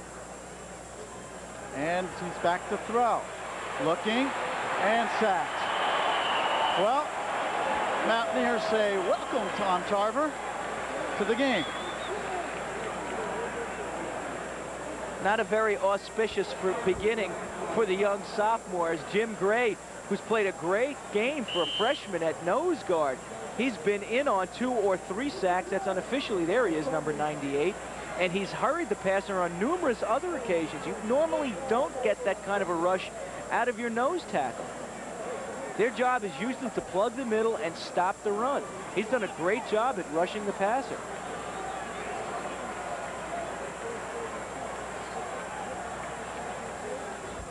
Tarver gives the body. Penalty markers on the play. Body just creamed at the line of scrimmage. Jim Gray makes the tackle. And Pat Martlet, 6'5" senior, backup defensive tackle.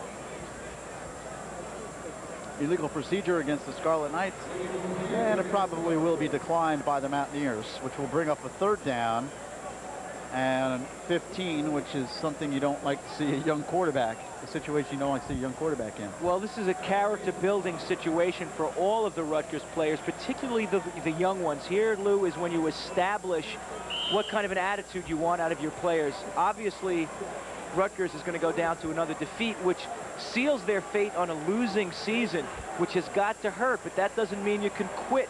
There's still just under 12 minutes left to play in the game. There's a lot of work to be done, and you've got to start doing it right now. 3rd and 12. Tarver rolls out. In trouble. He'll be brought down. Ronaldo Turnbull makes the tackle. And there's a look at a fine athlete, and I think the quarterback is going to be a very good player. You saw Dick Anderson give him a little pat there. I think Tarver's going to be a very good player for Rutgers, has terrific athletic ability, great potential, but they are a sign, Frank, of an inexperienced quarterback who has never thrown a pass and just didn't pull the trigger that time. That's right. He should have thrown the ball away rather than take the sack. When you're rolling like that, it's just as easy, Lou, to throw it up into the 4th row as it is to take the sack. That's what he should have done. He will learn to do that with experience. Matt O'Connell in to kick it away. High booming punt. A great punt by O'Connell. Grantis Bell at the 20. And he goes down at the 22, and a clipping call against West Virginia. An obvious one. When I see them and call them out immediately, an obvious clipping call. The clock is stopped with 10:54 remaining here in this fourth quarter. Clint Person had a real nice beat on Grant Bell, and all of a sudden he was flying across the plastic turf here because he got hammered from behind by one of the West Virginia players that did not get his number, but it was against number 29. Craig Taylor on the sidelines. Senior fullback for West Virginia. Taylor, outstanding player.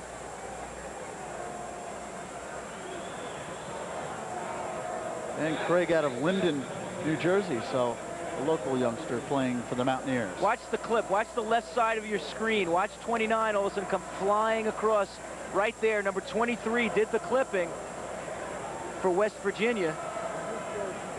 Let's see who that masked man is. Let me get my roster out here. Well, I'll tell you, got a long discussion, too. Oh, pretty obvious to me. Darren Fulton hammered the Rutgers player from behind. In my book, that's clipping. There's also another penalty marker down at the line of scrimmage. Could be offsetting penalties. That's what the delay is. They're going to have to kick it again, I believe.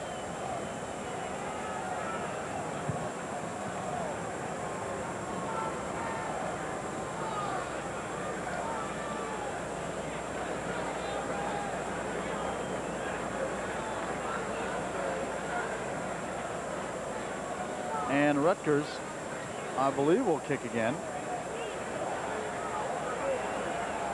No, it's a first down for Rutgers.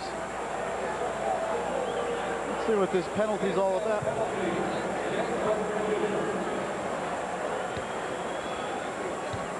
That was declined. The clipping was declined, but there was another penalty, which gave West Virginia, gave Rutgers an automatic first down. It was 3rd and 13. It had to be a major, I would say, defensive holding. Had to be defensive holding before the punt, or a personal foul of some kind. I didn't see the official indication, but it had to be something of that nature. Mike Body carries the football across midfield to the 49.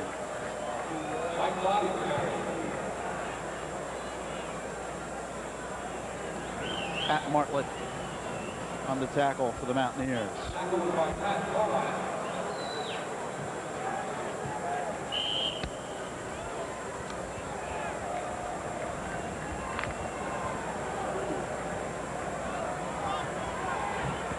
Second down and 7 for Rutgers. Tarver rolls out left and in and out of the hands of Eric Young. That's a pass that should have been caught. I tell you, it's a shame because Tarver really paid the price again. Excuse me. Ronaldo Turnbull was all over Tarver like a cheap suit once again. And you don't mind taking it, Lou, as long as you complete the pass. But if you're going to take that kind of punishment, well, you want to get something for your effort. A cheap suit? I made that up last night. That's all I have. 3rd down, 7 at the 49.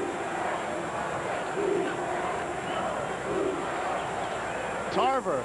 Oh, boy, is he in trouble. Dragged down from behind. Chris Herring makes the tackle. They blitzed the young kid. Mo Orlando was in there again on the safety blitz. Tarver showed you his athletic ability and managed to elude that tackle, but then Chris Herring was all over him like, I won't say, I used it anyway. Timeout taken? Looks to be an injury timeout. No? Or is it a Rutgers timeout? Rutgers calls timeout, stops the clock with 9 minutes, 48 seconds. I mean, do you even bother to punt here if you're Rutgers? I say you got to go, obviously. 4th down and 10. Doesn't really matter at this point. West Virginia 35, Rutgers 13. Doesn't matter whether or not the Knights give the ball back to West Virginia in midfield or not at this point. It depends a lot on how you get defeated. The score is, at this particular moment, irrelevant. You've got a lot of young players in there for Rutgers. As I said, you've got to start establishing the kind of attitude that you want for future years. They're playing a nationally ranked ball club who is just physically superior right now. But there's a mental approach to the game that goes beyond the And that you can always work on, Lou, always, and it's never too early to start. Remember, we said it earlier, Rutgers is in a very similar situation that West Virginia was in last year, and look how West Virginia turned the game around. Yeah, come on, James. You see the Scarlet Knights gathered around Dick Anderson. They will punt. Matt O'Connell into kick. They'll set up quickly. No, it's a fake. A berserk play. I'm not even going to try. You are the color analyst. You describe that. Oh, don't put me on the spot like that, Lou. I don't think anybody knew what was going on, except for the officials. They threw a penalty flag. It's going to be illegal procedure, I think, against Rutgers. Too many men on the field against West Virginia. It was a disaster. It even faked out our cameraman and director.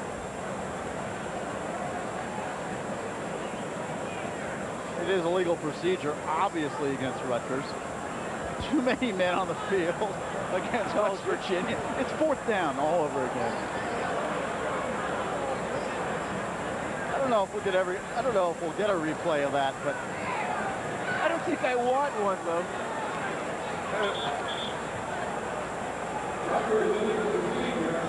A nutty play. Matt O'Connell and the punt. I think it's a good move to punt here, Lou, because if you give West Virginia another opportunity to score easily, as we said, it doesn't ultimately matter what the final score is, but remember the attitude. You don't want these kids embarrassed, certainly in front of their home crowd, if you can help it anyway. Well, the Mountaineers don't think that Rutgers is going to punt, as they are up close. No deep men for the Mountaineers. I still think they'll kick it, though.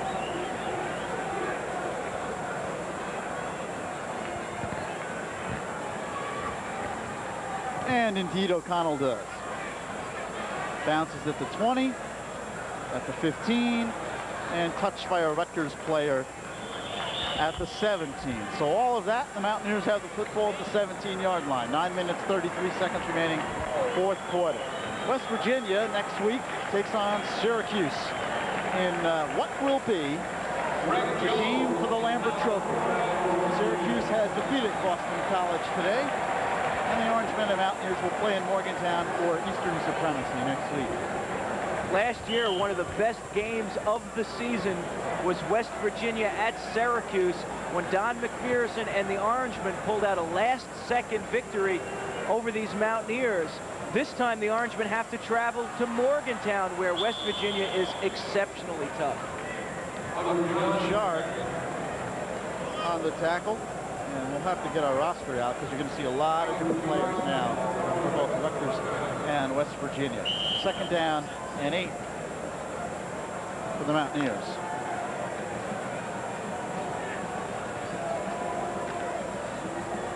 Nine minutes remaining. Rutgers, we'll talk about their opponent next week in just a moment.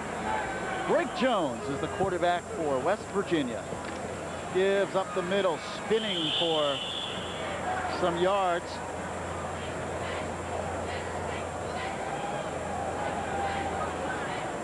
Is Rico Tyler. Rico Tyler in the game now, number 29.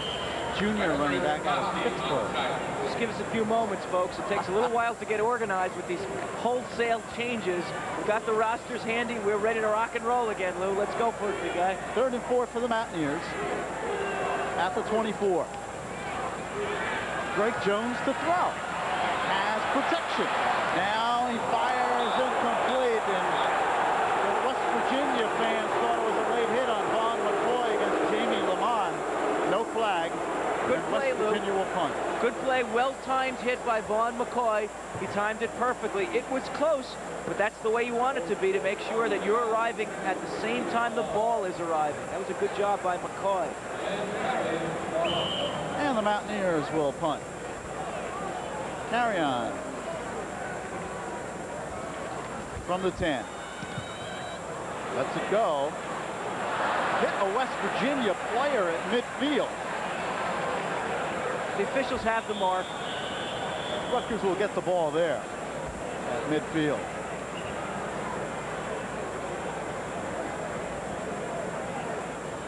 It hit number 99, Basil Proctor, reserve linebacker, and the shoulder pads as he was running down to cover.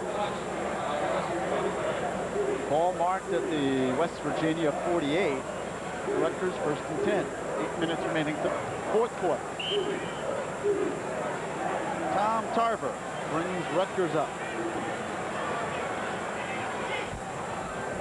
Young man getting some experience against the fourth-ranked Mountaineers.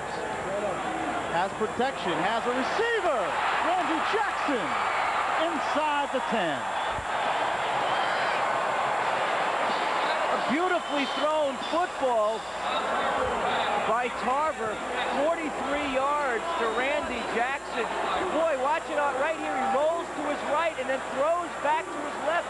That's very, very difficult to do. And he put it on a frozen rope. See how the defense had rotated towards the side that Tarver was rolling to? Then to throw back, you'll usually find a receiver open because of the natural rotation of the defense. The difficulty there, Lou, is to get the ball back across the field. You have to have a strong arm to do that. Ball marked at the 4. First and goal, Rutgers at the 4-yard line. Tarver fakes, and he is struck down behind the line of scrimmage. Marlett and Bo Orlando on the tackle. A penalty marker on the play. Got him by the mask, Lou. Yes, this will be a face mask against West Virginia. Big break for Rutgers. Big break for Rutgers. Watch it on the replay. Now watch Martland makes a great play, but look at he's all over that mask. He tried to let it go, but it was too late to do it. And they'll move it half the distance. Ball will be marked at the 2-yard line. Boy, if you're Pat Martland, you got to be a little ticked off because he just made a great defensive play. And they don't do it intentionally, but they're just grabbing for anything, those big guys. And what happens, a natural reflex reaction for a running back is to duck. And when you duck, sometimes you duck right into those big guys' hands, and they grab for anything they can get. And in many, many instances, it's the face mask. First and goal from the 2. And Tarver calls timeout. 7 minutes, 37 seconds remaining.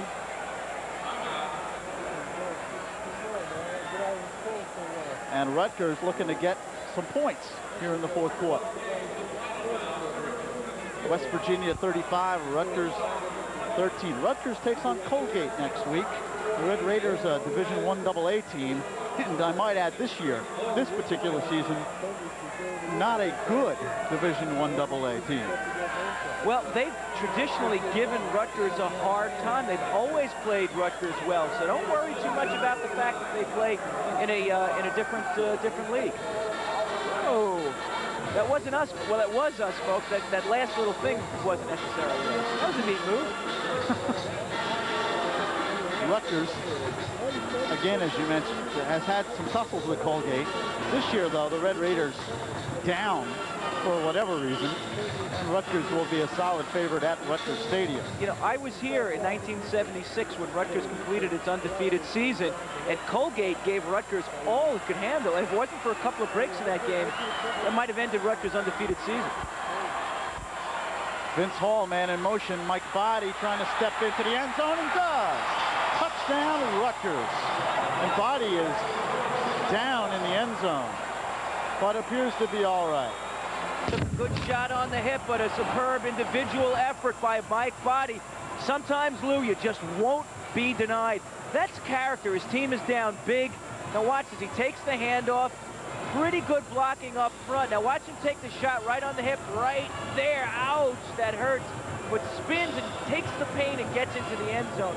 That's a great run for Mike Body, who's had a great season. There he is, Mike Body. Very important part of this Rutgers team this year. I believe he has a year of eligibility left also. Correct. So if he chooses to return, he can be back and play for Rutgers next year and do it all over again. Mike had a big game this year against Penn State. One of the primary reasons the Scarlet Knights won the game. Rutgers will go for 2. Tom Tarver looking to throw. Now in trouble. He'll run it. And he will not make it as he's driven back at the 1-yard line. Skip Fuller makes the tackle. 7 minutes, 33 seconds remaining, and West Virginia leads 35-19. Well, the score is, if you're a Rutgers fan, you're obviously never pleased by anything less than victory. But if you have to look at a positive situation, it is a respectable score against the number 4 team in the nation. Well, I thought defensively, Rutgers certainly had its moments. I think the turnovers really killed Rutgers, and the big play. They did a pretty good job of defending West Virginia on the overall. They got killed by turnovers, and once again, they got killed by big plays. But that's what West Virginia's really all about, Lou. You've got to stop the big plays, and you've got to keep from having turnovers. If you can do that, you got a chance against West Virginia. You got a chance against anybody. But if you don't, you're not going to get very far. Now, you would think that Rutgers would go for the onside kick here.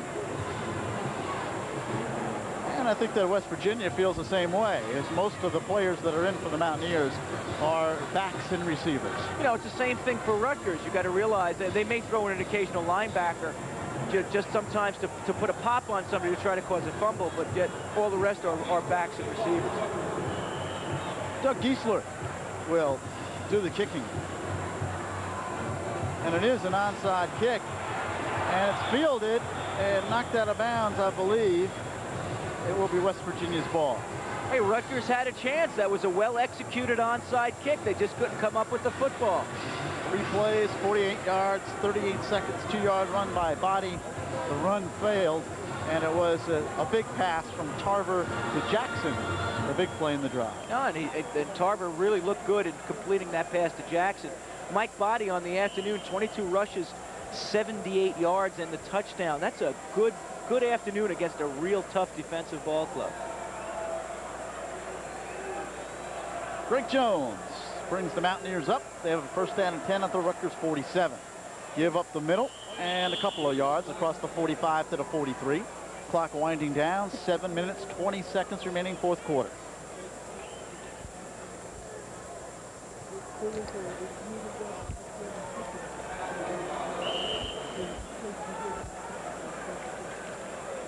See, Eugene Napoleon is in the ball game. He's an exciting back, about 178 pounds, and he can really fly. And he has the football now, and they'll run out of bounds. Glenn Miller chases him out, along with Mike Bouchard. Well, he outran the angle of Rich Humphreys, but he showed you his excellent speed, just couldn't turn the corner. George Bankos down. George has got those unstable knees. It seems like at least once a ball game he's down there. That's Reggie Rembert with some ice on his shoulder. Not a good sign if you're a West Virginia fan. We certainly need him.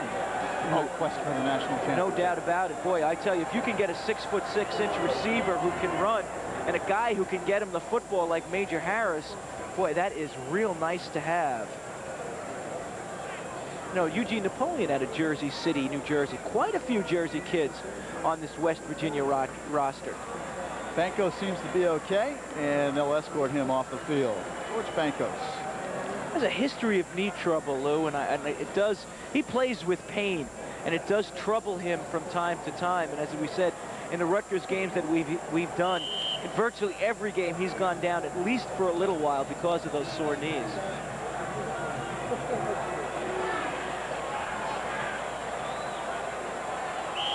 And West Virginia calls timeout. Greg Jones didn't like what he saw. And the young quarterback calls timeout. 6 minutes and 54 seconds remaining. You know, we talked about Rutgers having a lot of players who are eligible to be fifth-year seniors next year. And on offense, Frank, that's certainly the case. They will lose Eric Young. They will lose Brett Mersola. And Steve Tardy, the big tackle. But you do have Milano coming back if they desire. Right. Erda. Right. Erickson. Jenkins. Actually, Tardy, I mentioned he was leaving. He's coming back. Kutz they'll be missing. Ernie's coming back. Can's coming back. Body's coming back. You've got some players who have played underneath. Blanche, who could return. McQueen. Jackson. Snyder. So they have Jenkins. Henderson. They have players coming back on offense. They have a good nucleus. They certainly do. Defensively, I think they need a little help, but I also think they've got some good young players that will contribute for them next year.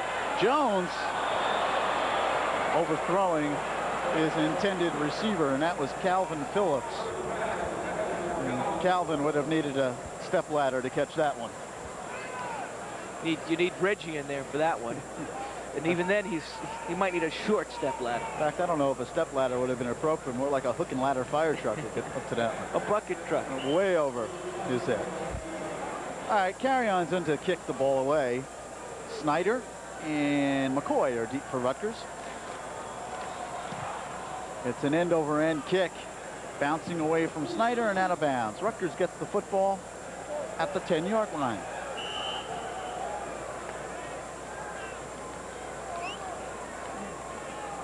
Well, a very enjoyable season for us on our Metro College football package.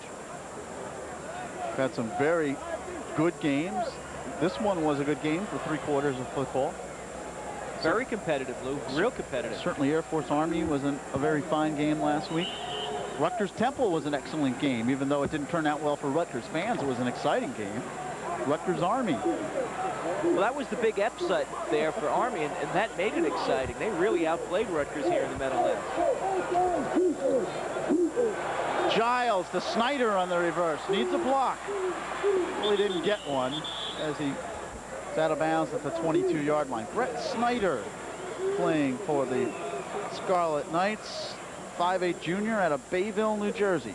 You see that block by Tarver on the corner there when you said he needs a block, and I said he's not going to get one because look who's out here trying to block for him. Watch number 13 leading this play. There's a good crackback block. There he is. Get him, Tom. You got a piece of him. Tarver made an effort. We'll take that from your quarterback, Lou. Hey, he's a good athlete. Why not?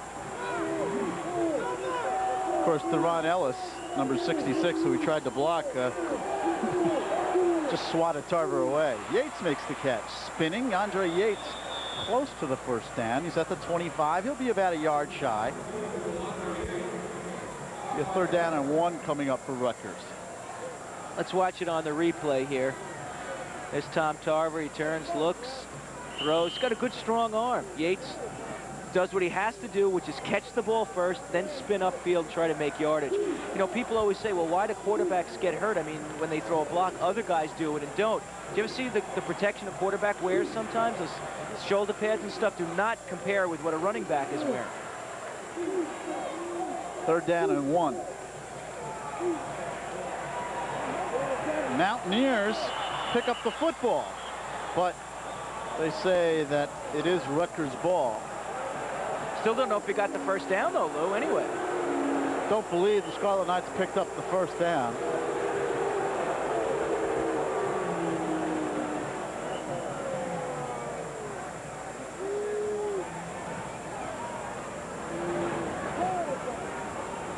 They'll measure, but the mark appears short.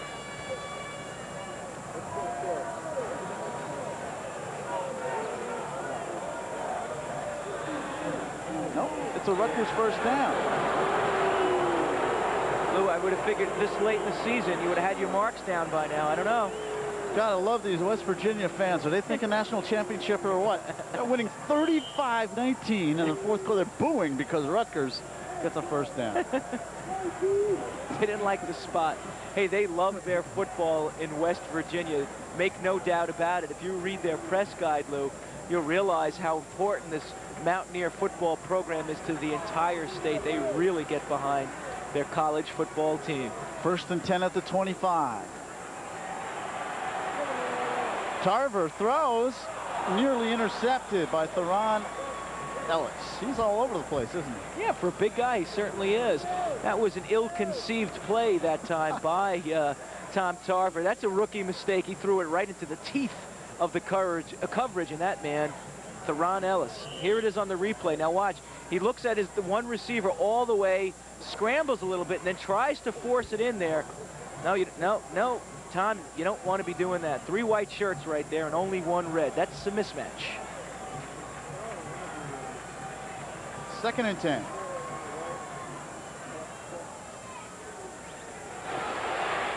Tarver to McQueen. Dives ahead. to the 32. They'll be short of first down yardage, and a third down coming up, 3rd down and 2. Yeah, but a good job by Tom Tarver that time. Safety blitz was on again. Bo Orlando was right in his face.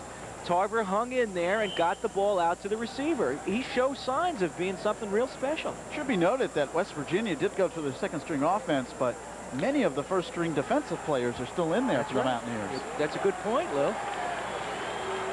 3rd and 2.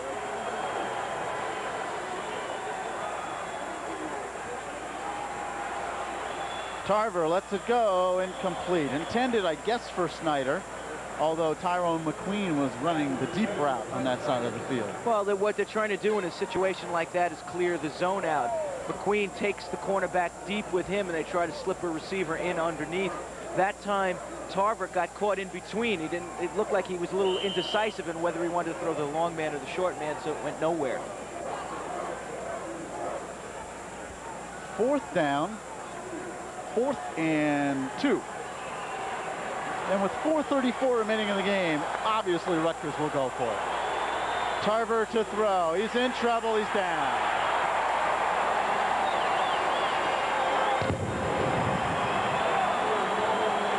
Chris Parker puts Tom Tarver down.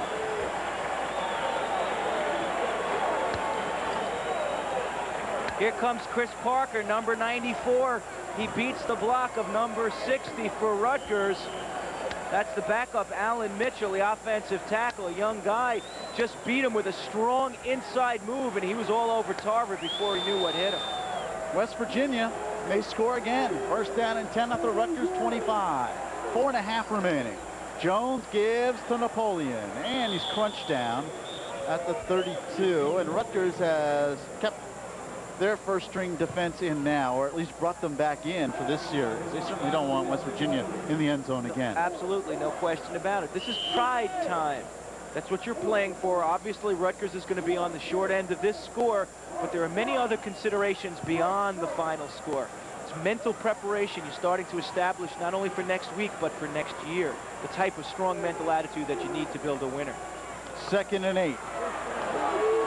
Napoleon turns the corner. Penalty marker on the play. That may be a clip against West Virginia. Not many comical moments in this game, but one of them has just occurred. You saw number 29 for West Virginia, Rico Tyler, and he was the culprit on the play, but he was pointing at the Rutgers player as the referee turned around, saying, no, it was him who helped. Clearly, Tyler was holding on the play. You're the culprit. I thought Keith Wynn might have got a piece of somebody over there, too. Yeah, he looked like he had the clip. Because Tim Lester was complaining about something also. Take your pick. It was either a clip or a hold. At any rate, 2nd down and 15 coming up for West Virginia. You know, it's interesting. West Virginia has been penalized 8 times for 56 yards. Rutgers only twice for 15 yards. That's very unusual that the team with that many penalties and that much lost yardage is way up in the score. Knocked away. Bouchard knocked it away from the tight end, the West Virginia tight end, and that's Adrian Moss. Yeah. Big guy in there, 6'5", 250 backup tight end. And Bouchard at 237 pounds, no lightweight by any means. Watch this now. Here's Jones, fires the ball in there, and the ball is there, but watch Bouchard get there at just about the same time and pummel him to the ground. Good job by the linebacker.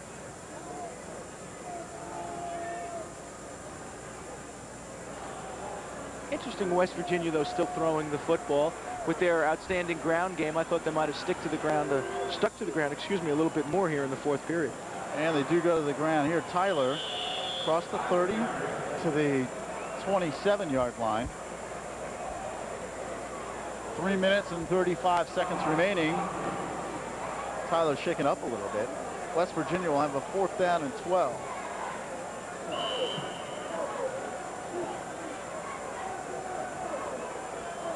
Well, this 4th quarter certainly not going to make any points on the excitement meter.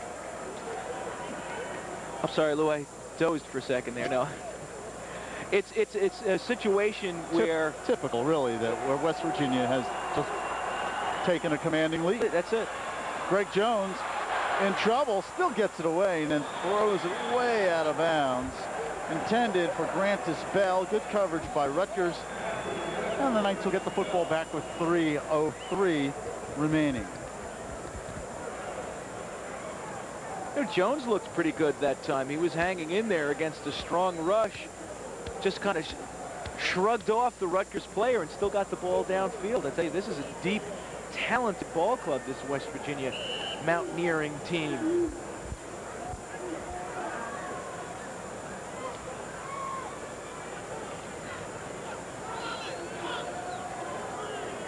Wholesale substitutions on defense for West Virginia now. Tarver. Knee was made down. the catch, but his knee was down. His knee was down at the 23-yard line. Lou, sometimes when it goes bad for you, it stinks. And right now, Rutgers is just struggling. That time they tried to set up a screen pass. They had blockers out there. Yates made the catch, but his knee, unfortunately, was on the ground. Clearly, as you see on the replay. 2.5 remaining in the game. Mountaineers are going to be 10-0. Rutgers is going to drop to 4-6, and yes, that has sealed a losing season for the Scarlet Knights. And it seems hard to believe, really, when you think back. Blanche makes the catch across the 30, and a good effort by Scott as he's up to the 35. But getting back to my point, when you think back at the early part of the season, when Rutgers beat Michigan State, beat Penn State, and then we're 4-2 at one point, it seems hard to believe that this team could have a losing season. Well, we talked about it, Lou, and I think it's a point well made that if Rutgers would have won 2 out of the 3 games that they really felt they could win, it may have been a different season for Rutgers, not only from the standpoint of having 2 more wins, but having momentum to carry them to beat some of the other tougher teams as well, like Pittsburgh, like West Virginia.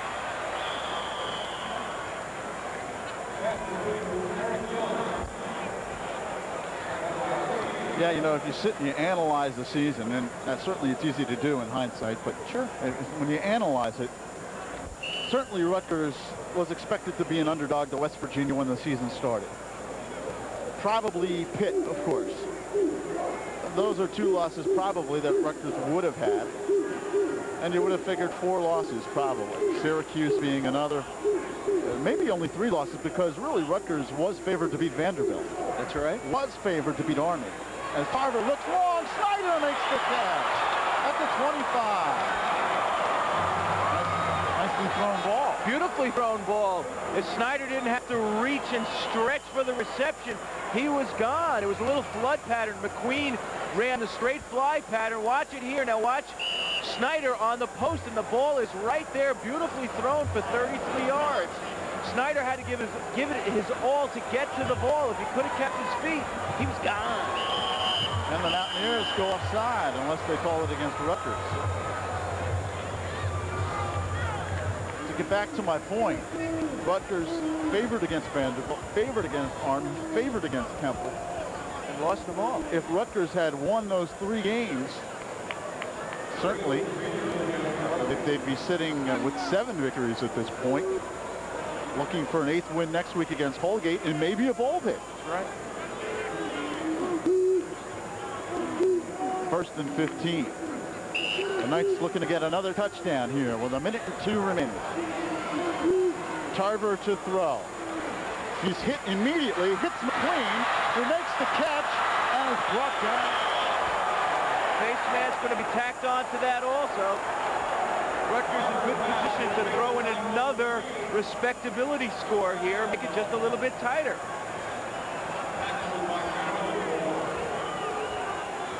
Watch it on the replay. Tarver hanging in there and then gets hammered. Now watch McQueen with a nice move here. Uses his quickness, and then there's the face mask penalty against Darryl Whitmore, the freshman. Half the distance to the goal line. Rutgers will have 1st and goal just inside the 3-yard line of West Virginia. And you mentioned playing for pride, and certainly this 4th quarter has to be a confidence builder for the younger players on the Rutgers offense. Because remember, they're playing against many of the 1st-string defensive players for West Virginia. 40 seconds remaining in the game. Tarver has a receiver. Hall. He's brought down. No, touchdown, Rutgers. He just broke the plane, Lou. Nice looking play and a good job by Tarver to get the ball to Vince Hall. And then Hall did a nice job of not being denied. As the smoke clears. I like that, Lou.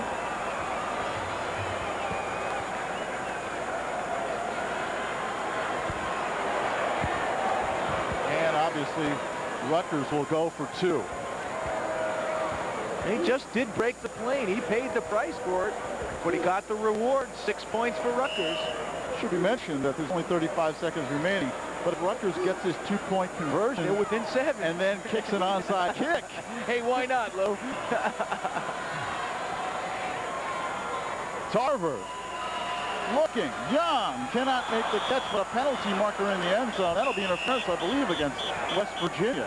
Yeah, Alvoid Mays, I think, had a hold on Tyrone McQueen in the back end of the end zone, in the back side of the end zone. Yeah, it's going to be a holding. I saw Alvoid Mays, number 3, had a hold of Tyrone McQueen, who is not the primary receiver. I don't know if we'll get it on the replay. We may. And if we do, look in the corner of the end zone, and you'll see number 3 in white paired up with number 5 in red. And that will move the ball half the distance.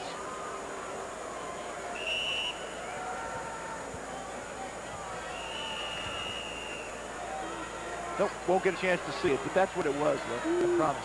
There you see the ball at the 1.5-yard line. Tarver looking, has his man. Oh, Brett Snyder unable to make the catch. Thought he had caught it. Well, that is it. That'll just about seal it for West Virginia. Here it is on the replay. He puts it right there to Snyder. It's right in his hands, and he just can't hang on. He wasn't even hit. Should have made the catch. 35 seconds remaining. The key stats in the game. Turnovers, Rutgers with 4, West Virginia 1. We talked about that. Very critical. For West Virginia, Anthony Brown with 116 yards rushing. A tough day for Scott Ernie, only 6 of 19. Body, 22 carries, 78 yards. A productive day for him. Major Harris, 7 of 14, 129 yards. Rushing, he had 10 carries for 94 yards, accounted for 223 total offensive yards for the Mountaineers. Hey, that's literally a standard day for Major Harris. That's just about on his average. Rutgers losing this game. Syracuse over Boston College today, 45-20. Again, that sets up the Syracuse-West Virginia encounter next week for the Lambert Trophy. Tough loss for Army today. Fumbled by West Virginia and out of bounds. So it'll be the Mountaineers' ball at the 36. Vanderbilt just nips the Cadets 19-17. Oh, I had a feeling that would be a good ball game. Vanderbilt has a pretty excellent quarterback of their own, right, Lou? Yes, they do. Eric Jones, who just about single-handedly defeated Rutgers earlier this season, 31-30. He's an excellent quarterback. He's very similar to Major Harris. I don't think he's quite as strong physically, but he is an excellent runner and a very, very good passer, and he does a lot of things real well. West Virginia will just fall on the football, and the clock will wind. 33 seconds and winding down. Well, Frank, very quickly, I want to just say it's been a pleasure working with you this season, and Rutgers calls the timeout, foils me as we were about to wrap it up. Well, let me just say that I've enjoyed working with you, Lou, and our entire crew. Our director, Doug Best, has done a great job all year long. Our whole technical support staff, and of course, all the schools that we've dealt with. Rutgers and their personnel, Army and their personnel, as well as the visiting teams who came into the metropolitan area to make our season so successful. And of course, all the people who watched. Hey, you know, we wouldn't want to do it for nobody, and there are people out there who do enjoy it, and we're glad to be able to provide these games for them.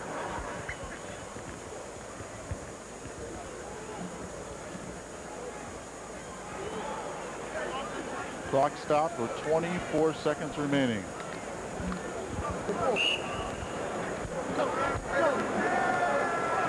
Major Harris got his Christmas cap on. It's getting near that time of the year. Jones falls down. 16 seconds. Doubtful that Rutgers would stop the clock again. 10 seconds. Dick Anderson is coming across to shake hands with Don Nealon, the West Virginia coach. And the final score is West Virginia 35, Rutgers 25. And the Mountaineers are 10-0. Rutgers drops to 4-6, and we have to get out of here quick because of time constraints. But again, Frank, we're working with you. Look forward to it again. Lou, it was indeed my pleasure, and once again, thanks to all parties involved. All right, that'll do it. I want to thank you at home for joining us for our Metro College football package this year. Once again, your final score from Giant Stadium, West Virginia 35, Rutgers 25 for Frank LeBono and the rest of the TKR Cable Sports crew. I'm Lou Brogno. Thank you very much for joining us. Take care, everyone.